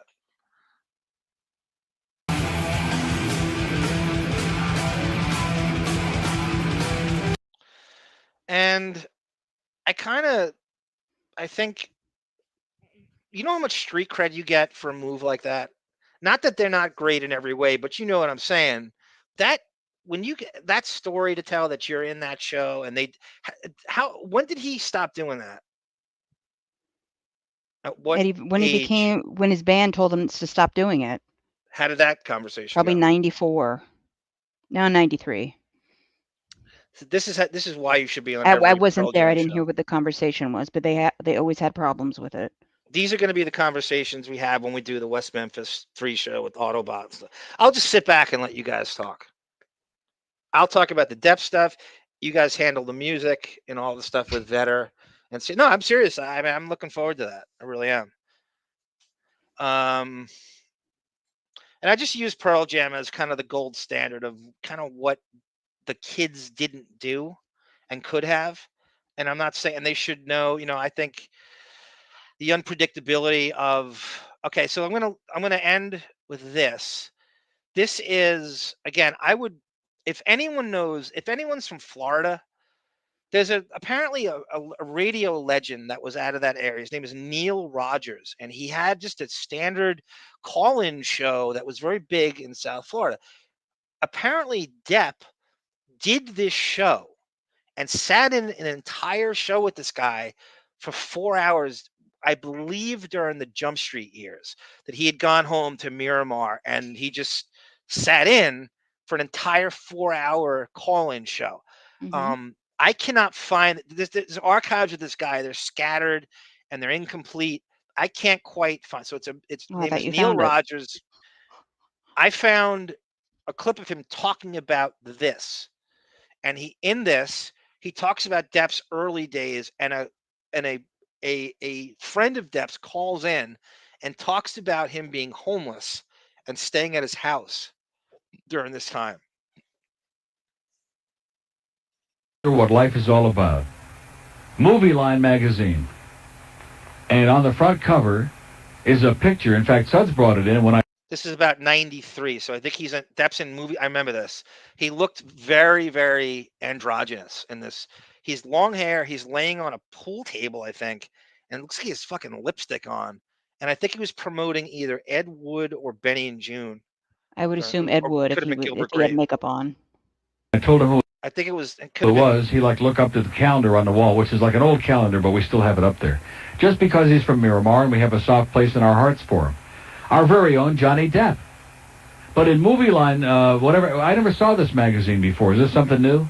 Whatever it is, it's like entertainment magazine, another one of these flash. Again, this is why it takes me hours and hours to prepare for this show. So I went through every single radio show this guy has on. People were releasing some of his old archives, so I'm trying to find the interview with Depp. I found this instead, but it took me. I don't even want to say how long it took me. Things, and he's got like hair like a woman. I mean, well, how else would you describe it? He's got like long hair, but like I don't know what to say about it. Like my grandpa. And it says next to it, Johnny Depp, and the quote. What? Like my grandpa talking about Johnny Depp. That's why it's interesting. Say about it. And it says next to it, Johnny Depp, and the quote I just absolutely am astonished by. He says, "It's not really my goal to become that Tom Cruise thing." Do you know what that Tom Cruise thing is? Yeah. Well, I think some of us do. But anyway, he's always been that kind of like androgynous thing, Johnny Depp, you know? I can't believe he used Kathy Scott's here. Depp couldn't do that. I have this thing with I Depp. know. I don't even know what you want Depp to stage dive. Anyone can stage dive. You have to have the balls to do it. Like anyone can do it. You have to have the balls to do it. No, it's not that it's a great ability. You can climb up there and jump, but do you have the balls to do it? Do you have the confidence in people catching you? I suppose if Ralph Cirilla could do it, Depp could do it. I always felt that Depp shies away from pure physicality in films when he sees a script that requires great grace and athletic ability, and he avoids these. So like Point Break, right? That's a very physical movie. There's a lot of foot chase scenes. There's tons of surfing and the whole thing, and it seems like he avoids these movies. And you never really see him in full blown male testosterone physicality. He avoids these movies, and I don't know if it's by design. He doesn't have the stamina, he doesn't have the grace, and he needs hocus pocus to do it. But that's interesting. Kathy says that. I've never once have seen him do something that was full blown athleticism in a movie. See, because he's really too pretty to be a guy, and too butch to be a woman. With that tattoo, anyway. So I don't think he's made up his mind yet. I think he's like leaving his options open, and hopefully nothing else. Here's Paul Harvey Jr. Okay, so this dude, I don't know who this. If anyone knows this name, Paul Harvey Jr. I know So Paul apparently Harvey. He knows Depp from The Scene in the early days. Paul Harvey Jr. Did Johnny Depp ever sleep at your house? No, but he was on Zeta. Do you remember it for 4 hours one morning? Did he ever sleep at my house? Yeah. He goes, he was on Zeta for 4 hours I guess that's a radio call letters? I guess. I would kill to get this fucking show. You're getting him in his Jump Street years doing a full radio show for 4 hours with this guy. Do you know how? Oh, man. Does anyone know how to get more of these Neil Rogers archives? I'm shocked people Boff? have any. Are you listening, Boff? Oh, God. Because he slept at our house. For what? Him and my brother used to play guitar together. Your brother, by the way, is an asshole. Isn't he? I had to dump him last time he called. He said shot on the air. He did. Well, or something worse. I don't remember what it was, but I had to dump it. Well, what an idiot. But yeah, Johnny did sleep over the house one night. He had nowhere to stay, and him and my brother were hanging out. Oh, you mean before he became a movie star? Exactly, when he was playing with the kids. So that confirms the homeless thing, Sarah. The emancipation. He was legit homeless. I guess he's just I believe that. couch surfing, and that's horrible. It's a band called The Kids. And how did you know him? Well, we knew him from, we used to go down, it was the old Agora Ballroom, which is now, which was Button South. I don't know if it is now. That ballroom place is some of the footage we watched. That's where they were playing. So this is all true. There's nothing about this is embellished or. It was the Butt South? The Button South. I know, on Fort Lauderdale, right. No, the one down in Pembroke Pines or in Hallandale. Off at 95. Well, wait a minute. Well, the Button on the beach was the Button in Fort Lauderdale. Right, then it was the Button South. And they used to play. Sarah, is that Jamie? Jamie says here. Some women are foolish. Jamie's accurate, yes. And G Canada says it doesn't happen here. It certainly does happen here. I went to a Lollapalooza show. This is not a good one. It was the main band was Hole. Oh, and I would have died. She jumped in the crowd. And what year was this? What happened? This is 95? 94, 95, 95. Yeah, 95. Would have been 95. Randall's Island, New York. I'm so jealous. I had a poster from that tour. She was getting people were throwing batteries at her on stage.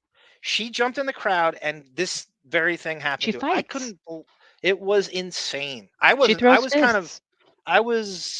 about 20 feet away. I wasn't in that. I was just kind of. I didn't really. I could not believe just the position she put herself in. Yeah. People are throwing batteries at her on stage. In they hated her '94, because of Cobain. Yeah, I know. In '94, she did the 9 Inch Nails tour where they opened up for 9 Inch Nails, where she had an affair with Trent Reznor, bitch. And '95 was Lollapalooza. So yeah, I it drank would have for been 8 '95. hours in a row that day. I'm so jealous. I never got drunk because so jealous. You'd sweat it out. It was so hot, and I just remember it was one of those days I'm on some weird. I could not get drunk. I must have I think we drank from 10 a.m. maybe more than that to like 10 at night, and it was. That's the way you wish you could bottle your alcohol tolerance. Days like that, it just that buzz just stayed the same. What a fun day that was. Yeah. Almost either my brother's band or his band used to play there every Friday and Saturday night. And they'd all hang out together and play together, you know. Well, like I said, your brother can call us anytime. Hold on, I got a blob in my pants and I think it's getting flaccider. Listen, about this pizza show, you know what? Not George. So his brother calls in and goes further into this. This Johnny Depp thing is just when you see the pictures inside, you're gonna wonder. You're going to wonder what the hell life is all about. And I don't want to get into another one of these things because I talk about it far too much, and I'm sure the audience protests vehemently and is disgusted by it, even though they probably feel exactly the same way, but they're afraid to admit it. Why is it that people who could look... See, that bothers me because most of us are born without much, believe me. But who can look really great, and it seems like they go out of their way to look ugly. You know? That was when Depp got the thing, like people go, he looks like he's trying to make himself ugly with the teeth and the da-da-da. That was the thing on him. Benjamin writes, it wouldn't be good for Depp's osteoporosis. That pisses me off too, Benjamin, is that ship has sailed. Like, you're never going to see him anymore in any movie that's got physicality of that nature, or there's some genres now that are just, he's never going to do now because, this is what, the Amber Heard stuff, not to get back to that, but if you look at maybe what she did, maybe the worst, maybe the thing that the biggest tragedy about it is how much time has been wasted on her in this time, meaning all the movies he could have taken, all the stuff. You have a deck in his mind. He's saying to himself, it's like 10 years were sapped out of my life. That he is to be blamed for, and so is she, but they're mutually to be blamed for it. And the things you could be doing in those years, and the access that guy has, what you could have been doing, is what I think he dwells on all the time. If you took her out of his life, the opportunities that were presented to him that he didn't do, or bad decisions, that's 10 years you cannot get back. And that's not a cliche. That is 10 shit years that you can't get back. It'd be like anything. Think of anything in your life that was a horrible decade that you can't get back. Those hedonistic urges bit him in the ass, certainly. Yep, it is his fault. I won't argue with you there.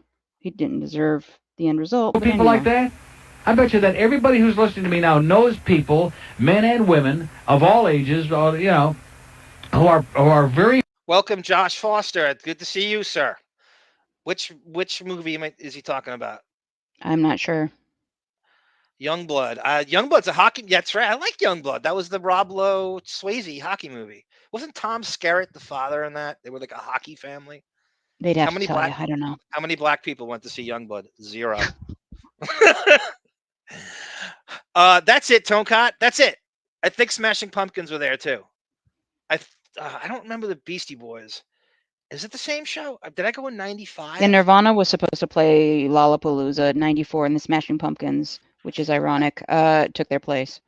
I remember the Lollapalooza before mine and the one before that were like the best lineup ever, and the one I went to was like the worst. Maybe that's how I was able to get tickets. Do you want some more Cobain lore? Sure. All right. So he had his overdose in Italy, early 94, which caused him brain damage because he went into a coma eventually. That's the theory. Anyway, the reason he attempted to suicide was he found out Courtney was having an affair with Billy Corgan. How much truth do you think there is to that? That's very true. Do you think his suicide was brought upon by Corgan and only Corgan? No, he had other issues. He had depression. He was a drug addict. That makes he had stomach issues. That makes 2 of us. But his wife is also having an affair with his mortal enemy that he used to call Billy Pumpkin because he was very chubby. I could see him say he said that. I could see him you know saying what? that. I would have loved to see how he turned out.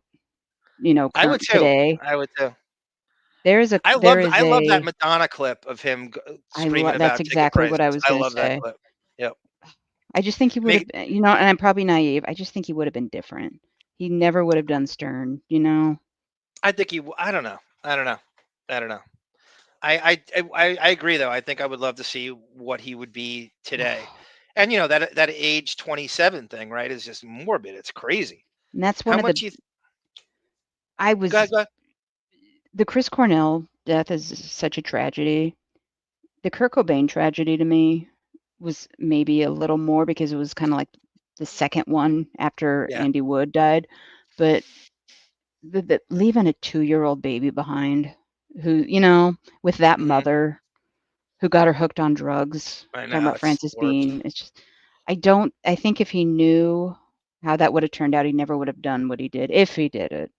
Is Chris Cornell's daughter a nepo baby? Didn't she get signed to some? God, I'm not that familiar with his kid situation. I know he's got an older daughter that he had with Susan Silver, who has an interview with Eddie Vedder online, which is Yeah, very yeah. interesting. And he's Wasn't got some Vedder younger talking to? kids.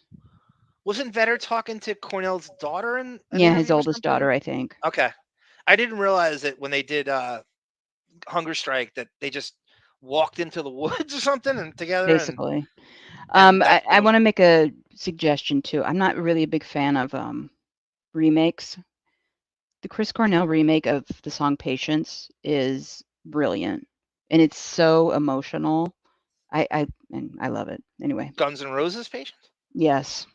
I didn't know Which he I did can't that. stand the Really? original. I don't like Guns N' Roses. I don't like the original Patience, but he does such an amazing job on his remake. He went on this kick where he was remaking songs toward the end. Mm-hmm. I didn't get, but Patience is great. Rick the Electrician says same with Brad Pitt. He ran in the movie World War Z. He looked ridiculous. Rick, that's funny. You say, did you know that Depp turned down Mr. and Mrs. Smith? And he again, isn't that a major I'm glad because Brad physical? Pitt's quite Well, beautiful in that. isn't there major physicality in that movie? Isn't there tons of like Yes. high octane action I'm sure it's sequences? stunt doubles, but yes, there is a lot of I physicality. always go to that with Depp. I'm telling you, he thinks, well, I think he's afraid of high octane physicality, no matter what the script. I really think he's afraid of it. And you're smoking how many cigarettes a day? I think he can't handle it at all. I would love to see him have to do that. I would love to see him forced to do. Now at 60, he's not gonna. He'll be 61, by the way, next month. And I would like to see interesting. him throw Angelina Jolie up against a wall, though. Well, you're not seeing that in the fucking Tourist, and if it is, both just how I used to like. I was smitten with her in the what's the video game movie again? Laura Goddamn. Croft. Yeah, right. Tomb Raider. Womb Raider. Tomb Raider. Yeah. Right. And she was a 10 in that movie, and then in the Tourist, she's a 6. You into that with her little spindly limbs? You notice Oh, how she thin looked her the legs and British arms are? accent she had in that. Oh my God, Get that's a over it. movie like they're a movie like you can without No. non-nudity movies you can jerk off to. That and let me see. So Brad Pitt is actually phenomenal in Once Upon a Time in Hollywood. So we just brought up the Fall Guy. I said this. He basically plays Colt Seavers in that movie. He plays a fucking stuntman, and he's great in it. And that's a movie that was a very physical role, and it's a movie I wish Depp would have done. I don't think he was offered it. Brad Pitt steals that movie from DiCaprio. I don't know if he was supposed to. I've never been, gaga over Brad Pitt as an actor. I think he You're makes the crazy. most out. Well, I'm saying I think he makes the most out of the gifts God gave him. I don't think he's supremely talented like Depp is, but I think that he very shows a lot of gumption in scripts that he chooses. He gets a ton of offers, and I think he makes the most out of the opportunities he gets. I think Moneyball is a great movie, and I think he does the most with what he has.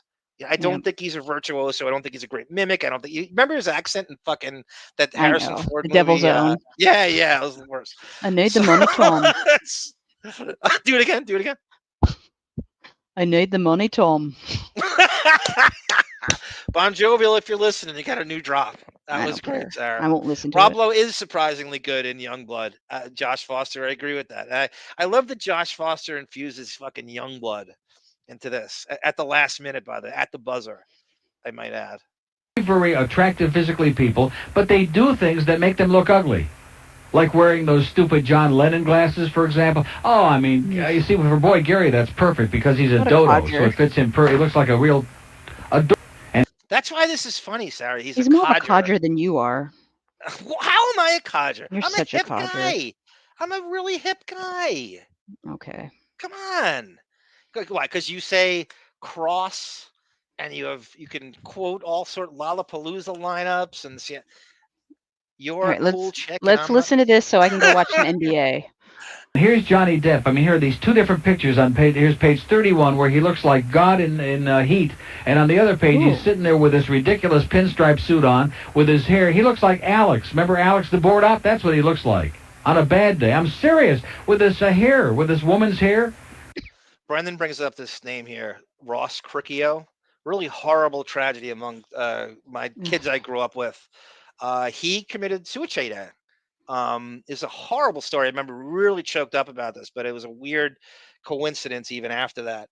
I think he was in real estate and the market crashed and he could not figure a way how to pivot out of that. And he had 2 kids, I think 2 or 3 kids.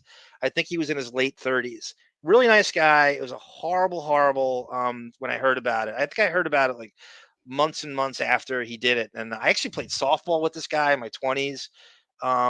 It's horrible. And I think about it often. And one of the reasons I did, so my father passes away, and I'm in that mode where when your father first passes away, you're actually going to the gravesite a lot, but then it tapers off after a few years. So one of those times I go to the grave, I'm walking up, I get lost. I'm walking up and down one of the grave alleys. This is in Coram, Patchogue, Long Island, off Route 112 by myself. I go down the wrong aisle. I finally, that's the right aisle. I go on the other side. I'm staring, looking for the grave. I look down. It says Ross Cricchio and his age. My father's grave is adjacent across the aisle from where I had no idea this dude was buried there. Wow. So my father's buried next to my 2 nephews. They're 2 graves away. And Ross Cricchio was 4 graves down, but in the same aisle. Just had no idea. I just sat there. I was crying. It was so horrible. It was the most morbid experience. It was the worst day. This is probably 10 years ago. And one of the things in the article, the subheadline says, so you're in a bar and you go to the bathroom to take a pee, right? He's asking during the interview. And I'm sure what he's talking about is the fact that he looks like a woman now with the long hair. Oh, my God. And I can imagine everybody in there starts screaming and yelling. And then especially when he steps up to... I heard this guy's gay, by the way. Oh, so that's why he's focused on that. But he's a huge sports fan. How could that be? Oh, shut up. Those people tend to not like sport. Barbara Durrett goes, I agree with that. Well, they talk about Autobot, the cover he did, the Sinead O'Connor. Nothing compares to. Yeah, he's the master of covers, Cornell is. Well, here's Orlando. Hello. Hey there, lady. Got my chapter. My chapter plays answer. Wasn't that something? But you know what Johnny Depp's doing next, don't you? Have you heard this? No. He's doing another Tim Burton directed film. Okay, this is before Ed Wood. Okay, I got it. The life of Ed Wood. Ed Wood? Who did Plan 9 from Outer Space and the cross-dressing Glenn or Glenda movie. Oh, no. So Johnny Depp is going to star as Ed Wood. Oh, no. Would Ed? Would he? Johnny Meyer says Angelina's a 10 in Gia. Nah. Not a 10. Did you know I don't think she's a 10 ever, but that's me. Chuck Zito is in that movie? Probably. She rides on the motorcycle with him down this. I don't know if I'm the only one that knew that.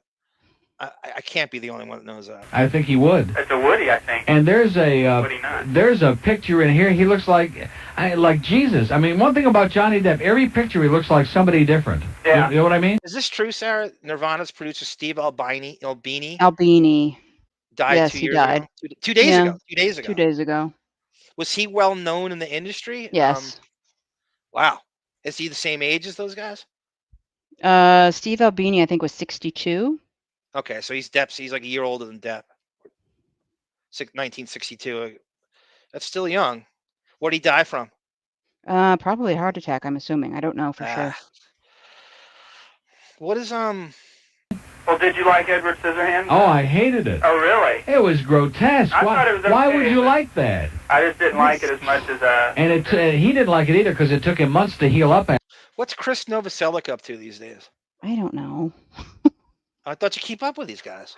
We're jumping from topic to topic. Oh, well, he's bringing Nirvana up. We're talking about after that thing. He was in politics for a bit. Right. Hey, what was just thinking about the chapter plays? You remember back when... This is Paul Harvey Jr., by the way, like the Ganze Mishpacha is calling in now, because they all had a dream that they slept with Johnny Depp or something.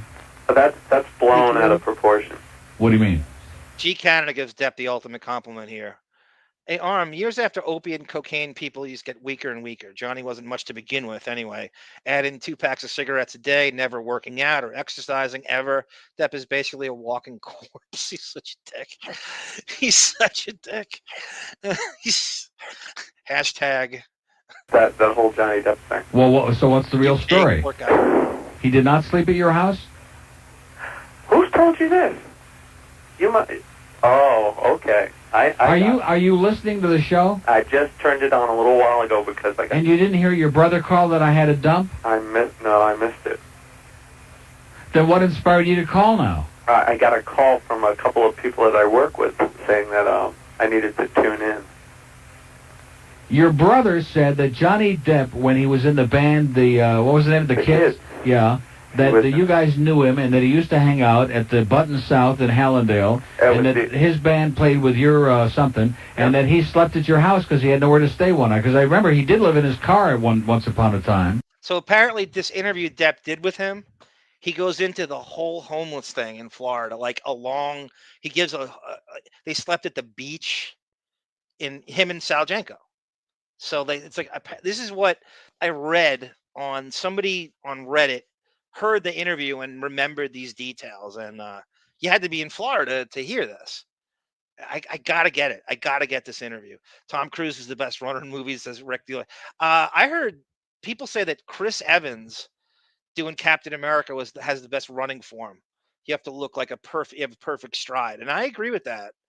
If you see him on the Marion Star in Winter Soldier, the opening scene when he raids the vessel, when he takes it back from Hydra, and he's kind of on a caps on like a suit. He sort of has no reason to live, so he's just like, I'm just gonna throw myself into superheroing, and he takes the Omarion Star back when he fights Batroc at the end.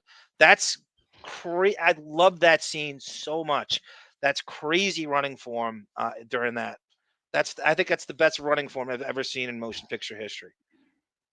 Yeah, that's true with Sal. Yeah. And did he stay at your house? Oh man. No. I don't remember this. So in other words, your brother made this up. I don't remember this. Or he had a dream. Depp was supposed to be in Seven too. Rick, the electrician, he turned that down as well. It would have He was supposed to get the amazing. Brad Pitt role in that. I could see him doing that too. Spacey and Morgan Freeman. To play together. It wasn't the Button South though. It was the Agora Ballroom at the time. Well, that's what he said. That used to be. He got that part of it right. Yeah. We don't care about what the name of it was. Inquiring minds want to know. Just, I had Johnny Depp on the show on Zeta for 3.5 hours. He sat like 2 feet away. That's correct. With his leather jacket on, having just left Greg Allman in a drug-induced stupor in Tampa or somewhere. What? It's true. That's a true story. Well, what do you want to know? I mean, I don't have a whole lot of information. He's a good kid. I asked you. You seem very defensive about. He is a good kid. Depp's 30 here. So Ed Wood is being shot. He's about 30. Ed Wood was probably filmed in 93. He came out in 94. So Depp's about 30. No, he's got this long hair now and can't make up his mind which sex he wants. Can you believe this is 34 years ago? Based on what he's saying, it sounds like it's 50 years ago. AM radio sound. To be. But he stayed at your house. He did. So in other words, he did not stay at your house. No, See, I'm not trying to be like Perry Mason here and give you the third degree. But why would your brother being such? Sarah Autobots, right? Brian Windhorst. That is a matinee idol if you've ever seen one, right? The Jonah Hill of ESPN. Rob Parker. I like Rob Parker. I do too. I met him at. I went to a Knicks Cavalier. The first ever game of the Charlotte Hornets. He loves Golden Girls, and I'm sure he remembers you. And the Cavaliers were warming up, and I was too nervous. It was dark. It was all these. It was Brad Daugherty. It was Price. It was Hot Rod Williams. It was Ron Harper. It was Larry Nance. And I was working up the courage to try to talk to them I did. But he was there. He's working as a writer for. I think he was covering the Nets. And I knew who he was from. He had done spots on like WFAN, and I read his column once in a while. And he goes, "Yo, get your behind in there! They don't give a shit. You go talk to them." He's like slapping me on the ass, and he pushed me out. And I talked to Daugherty, and I was so nervous. Daugherty Price, Nance, and Hot Rod Williams, Mike Sanders, Ron Harper, and they were so nice. I think that's one of the best teams to not win an NBA title, the 1989 Cleveland Cavaliers. I think that Rich Pachter is right. I think your brother needs psychiatric Rex Chapman from Owensboro, Kentucky, where Depp's from, by the way. help. Makes up stories about how Johnny Depp sacked out of your house and you guys all took a shower together and dropped the soap or something. Well, the shower part's true. Oh, okay. But anyway. Yeah. No, we used to, after that club closed at 4, we used to go over to the Treehouse, which closed at like 6. The tree. Listen to that life. They're going out at 4 a.m. I thought bars closed at 2 a.m. in Florida. This must be an after-hours place. They're going out again at 4 a.m. to an after. I want to be in that. That's why I think that life would be a good show. His life in the early 80s of Florida. Treehouse? The Treehouse. It was over on Dixie. Well, what is that? Another sleazebag bar? Exactly. Yeah. Exactly. We also used to play there. What does that have to do with whether Johnny Depp stayed at your house? Well, we would get in like at 6, 7 in the morning. We'd get out of there and. Well, wait a minute. Sarah, I know you're like a crazy. Have you been up for 3 hours at that point? What time? They said 6 a.m. They're getting home at 6, 7, 8 in the morning. Depends on my shift that I'm working. Wait a minute. They've been faxing numbers for over a half hour now. What number are they faxing them to, and why don't we have them yet? Frank the Tank says your sardonic wit is at an 11 today. Hello? I'm listening. You gonna thank him for that? Thank you, Frank. Compliment? The gas tank is empty right now. Okay.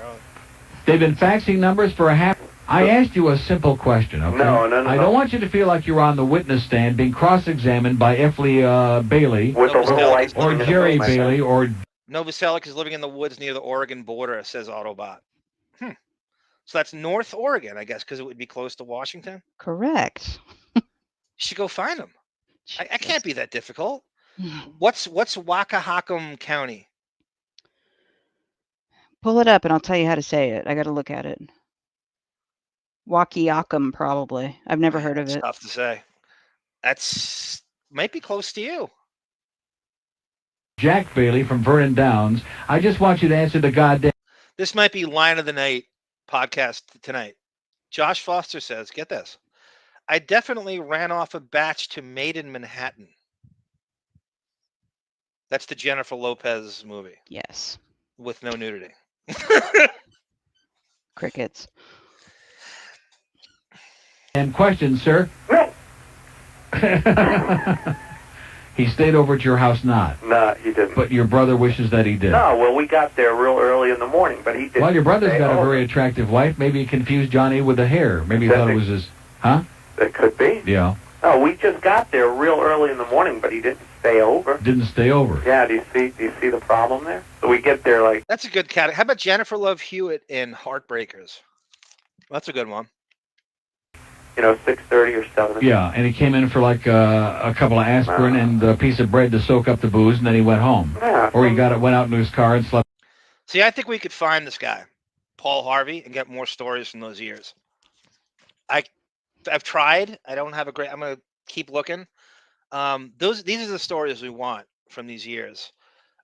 Jennifer Love Hewitt, as I bring her up. Do you know she's one of the early Depp fans that when it wasn't very popular to do so, and she liked them so much, she had her agent take her, and I don't know what movie set this was. He's in her trailer. She knocked on his door. He answered the door, and she ran away. She couldn't even speak to him. This is like the 90s.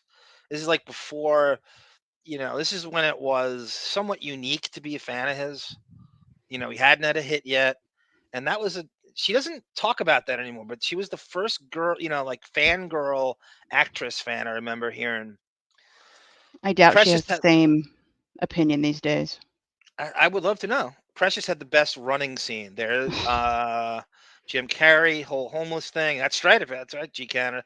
He's always got to bring up the Canadian homeless scene, right? It's always got to be Jim Carrey. There you go. He ruined Amber the Port. There's Marta. Marta, thank you for the Kid 90 recommendation. We brought you up before. That is the documentary the Soel Moon fries, but that keeps on giving. And that is the saddest effing ending to that movie because a lot of those kids had passed away. So there's a tie-in to Quiet on the Set. And I revealed early on, we've recorded our first Quiet on the Set installment for Patreon, and we're going to do all 5 parts. It's a little under 3 hours, the first one. You're really going to enjoy it. And the Cavaliers you will really enjoy too. As I told my Cleveland Cavalier anecdote from the late 80s when I was starstruck. It was like I was meeting the Avengers when Brad Daugherty and Larry Nance and Mark Price and Ron Harper and Hot Rod Williams popped in front of me. I could not tell you how much I love that team.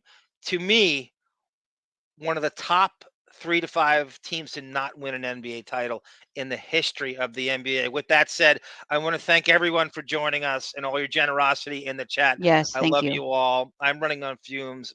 I've staved off my depression today. I don't know when I'll do this next. I'm glad that I was able to pull it together. Sarah had me miss my dose of medication. Maybe that's a good thing. Who knows if it's still working. But I guess I'm still here. Evan's going to have to do a lot more running to be met this in Daniel Craig. Sarah, anything to add? I want everyone to listen to our Quiet on the Set. So when I do post it, it's coming up in the next couple days. It's done. I just have to put it together. And that shouldn't take any time at all. Yes. Grifting time again for the end of the show. Cash App's down below, hidden, of course, behind the chat. QR Venmo code down there too. That's your cue to move the chat. Are you there? Yeah, of course. Oh, so you just changed the chat. Can you take What's the chat the down matter? for just a second? Oh yeah, sure. Okay, thank you. The Yeah, Cash Sarah, App. can you calm down? Says Cash Johnny App is Ryan? down. Cash App is down at the bottom. Patreon.com/Wino Forever. The QR code is down there at the bottom too. And thank you so much, everybody. We will see you probably every other Friday. Craig Elo was not there, and I will take you out with this. Wait a minute, and then I'll kind of segue into. I had this ready, and this is I know the clip of the Hollywood Vampires that has not come out yet, and they did this. This is what I'm talking about. Tell me your secrets and I'll tell you mine. I'm feeling quite sexy and I want you for tonight. If I move too fast, just let me know, 'cause it means you move too slow. I like some excitement and I like a man that goes. Baby, it's yours, yours. If you want it tonight, I'll give you the Depp light special all through the night. Moo! Moo! Moo! I'm a loser! Eh? Sit down. Stay where you are. For the first time, I choose to walk out on you.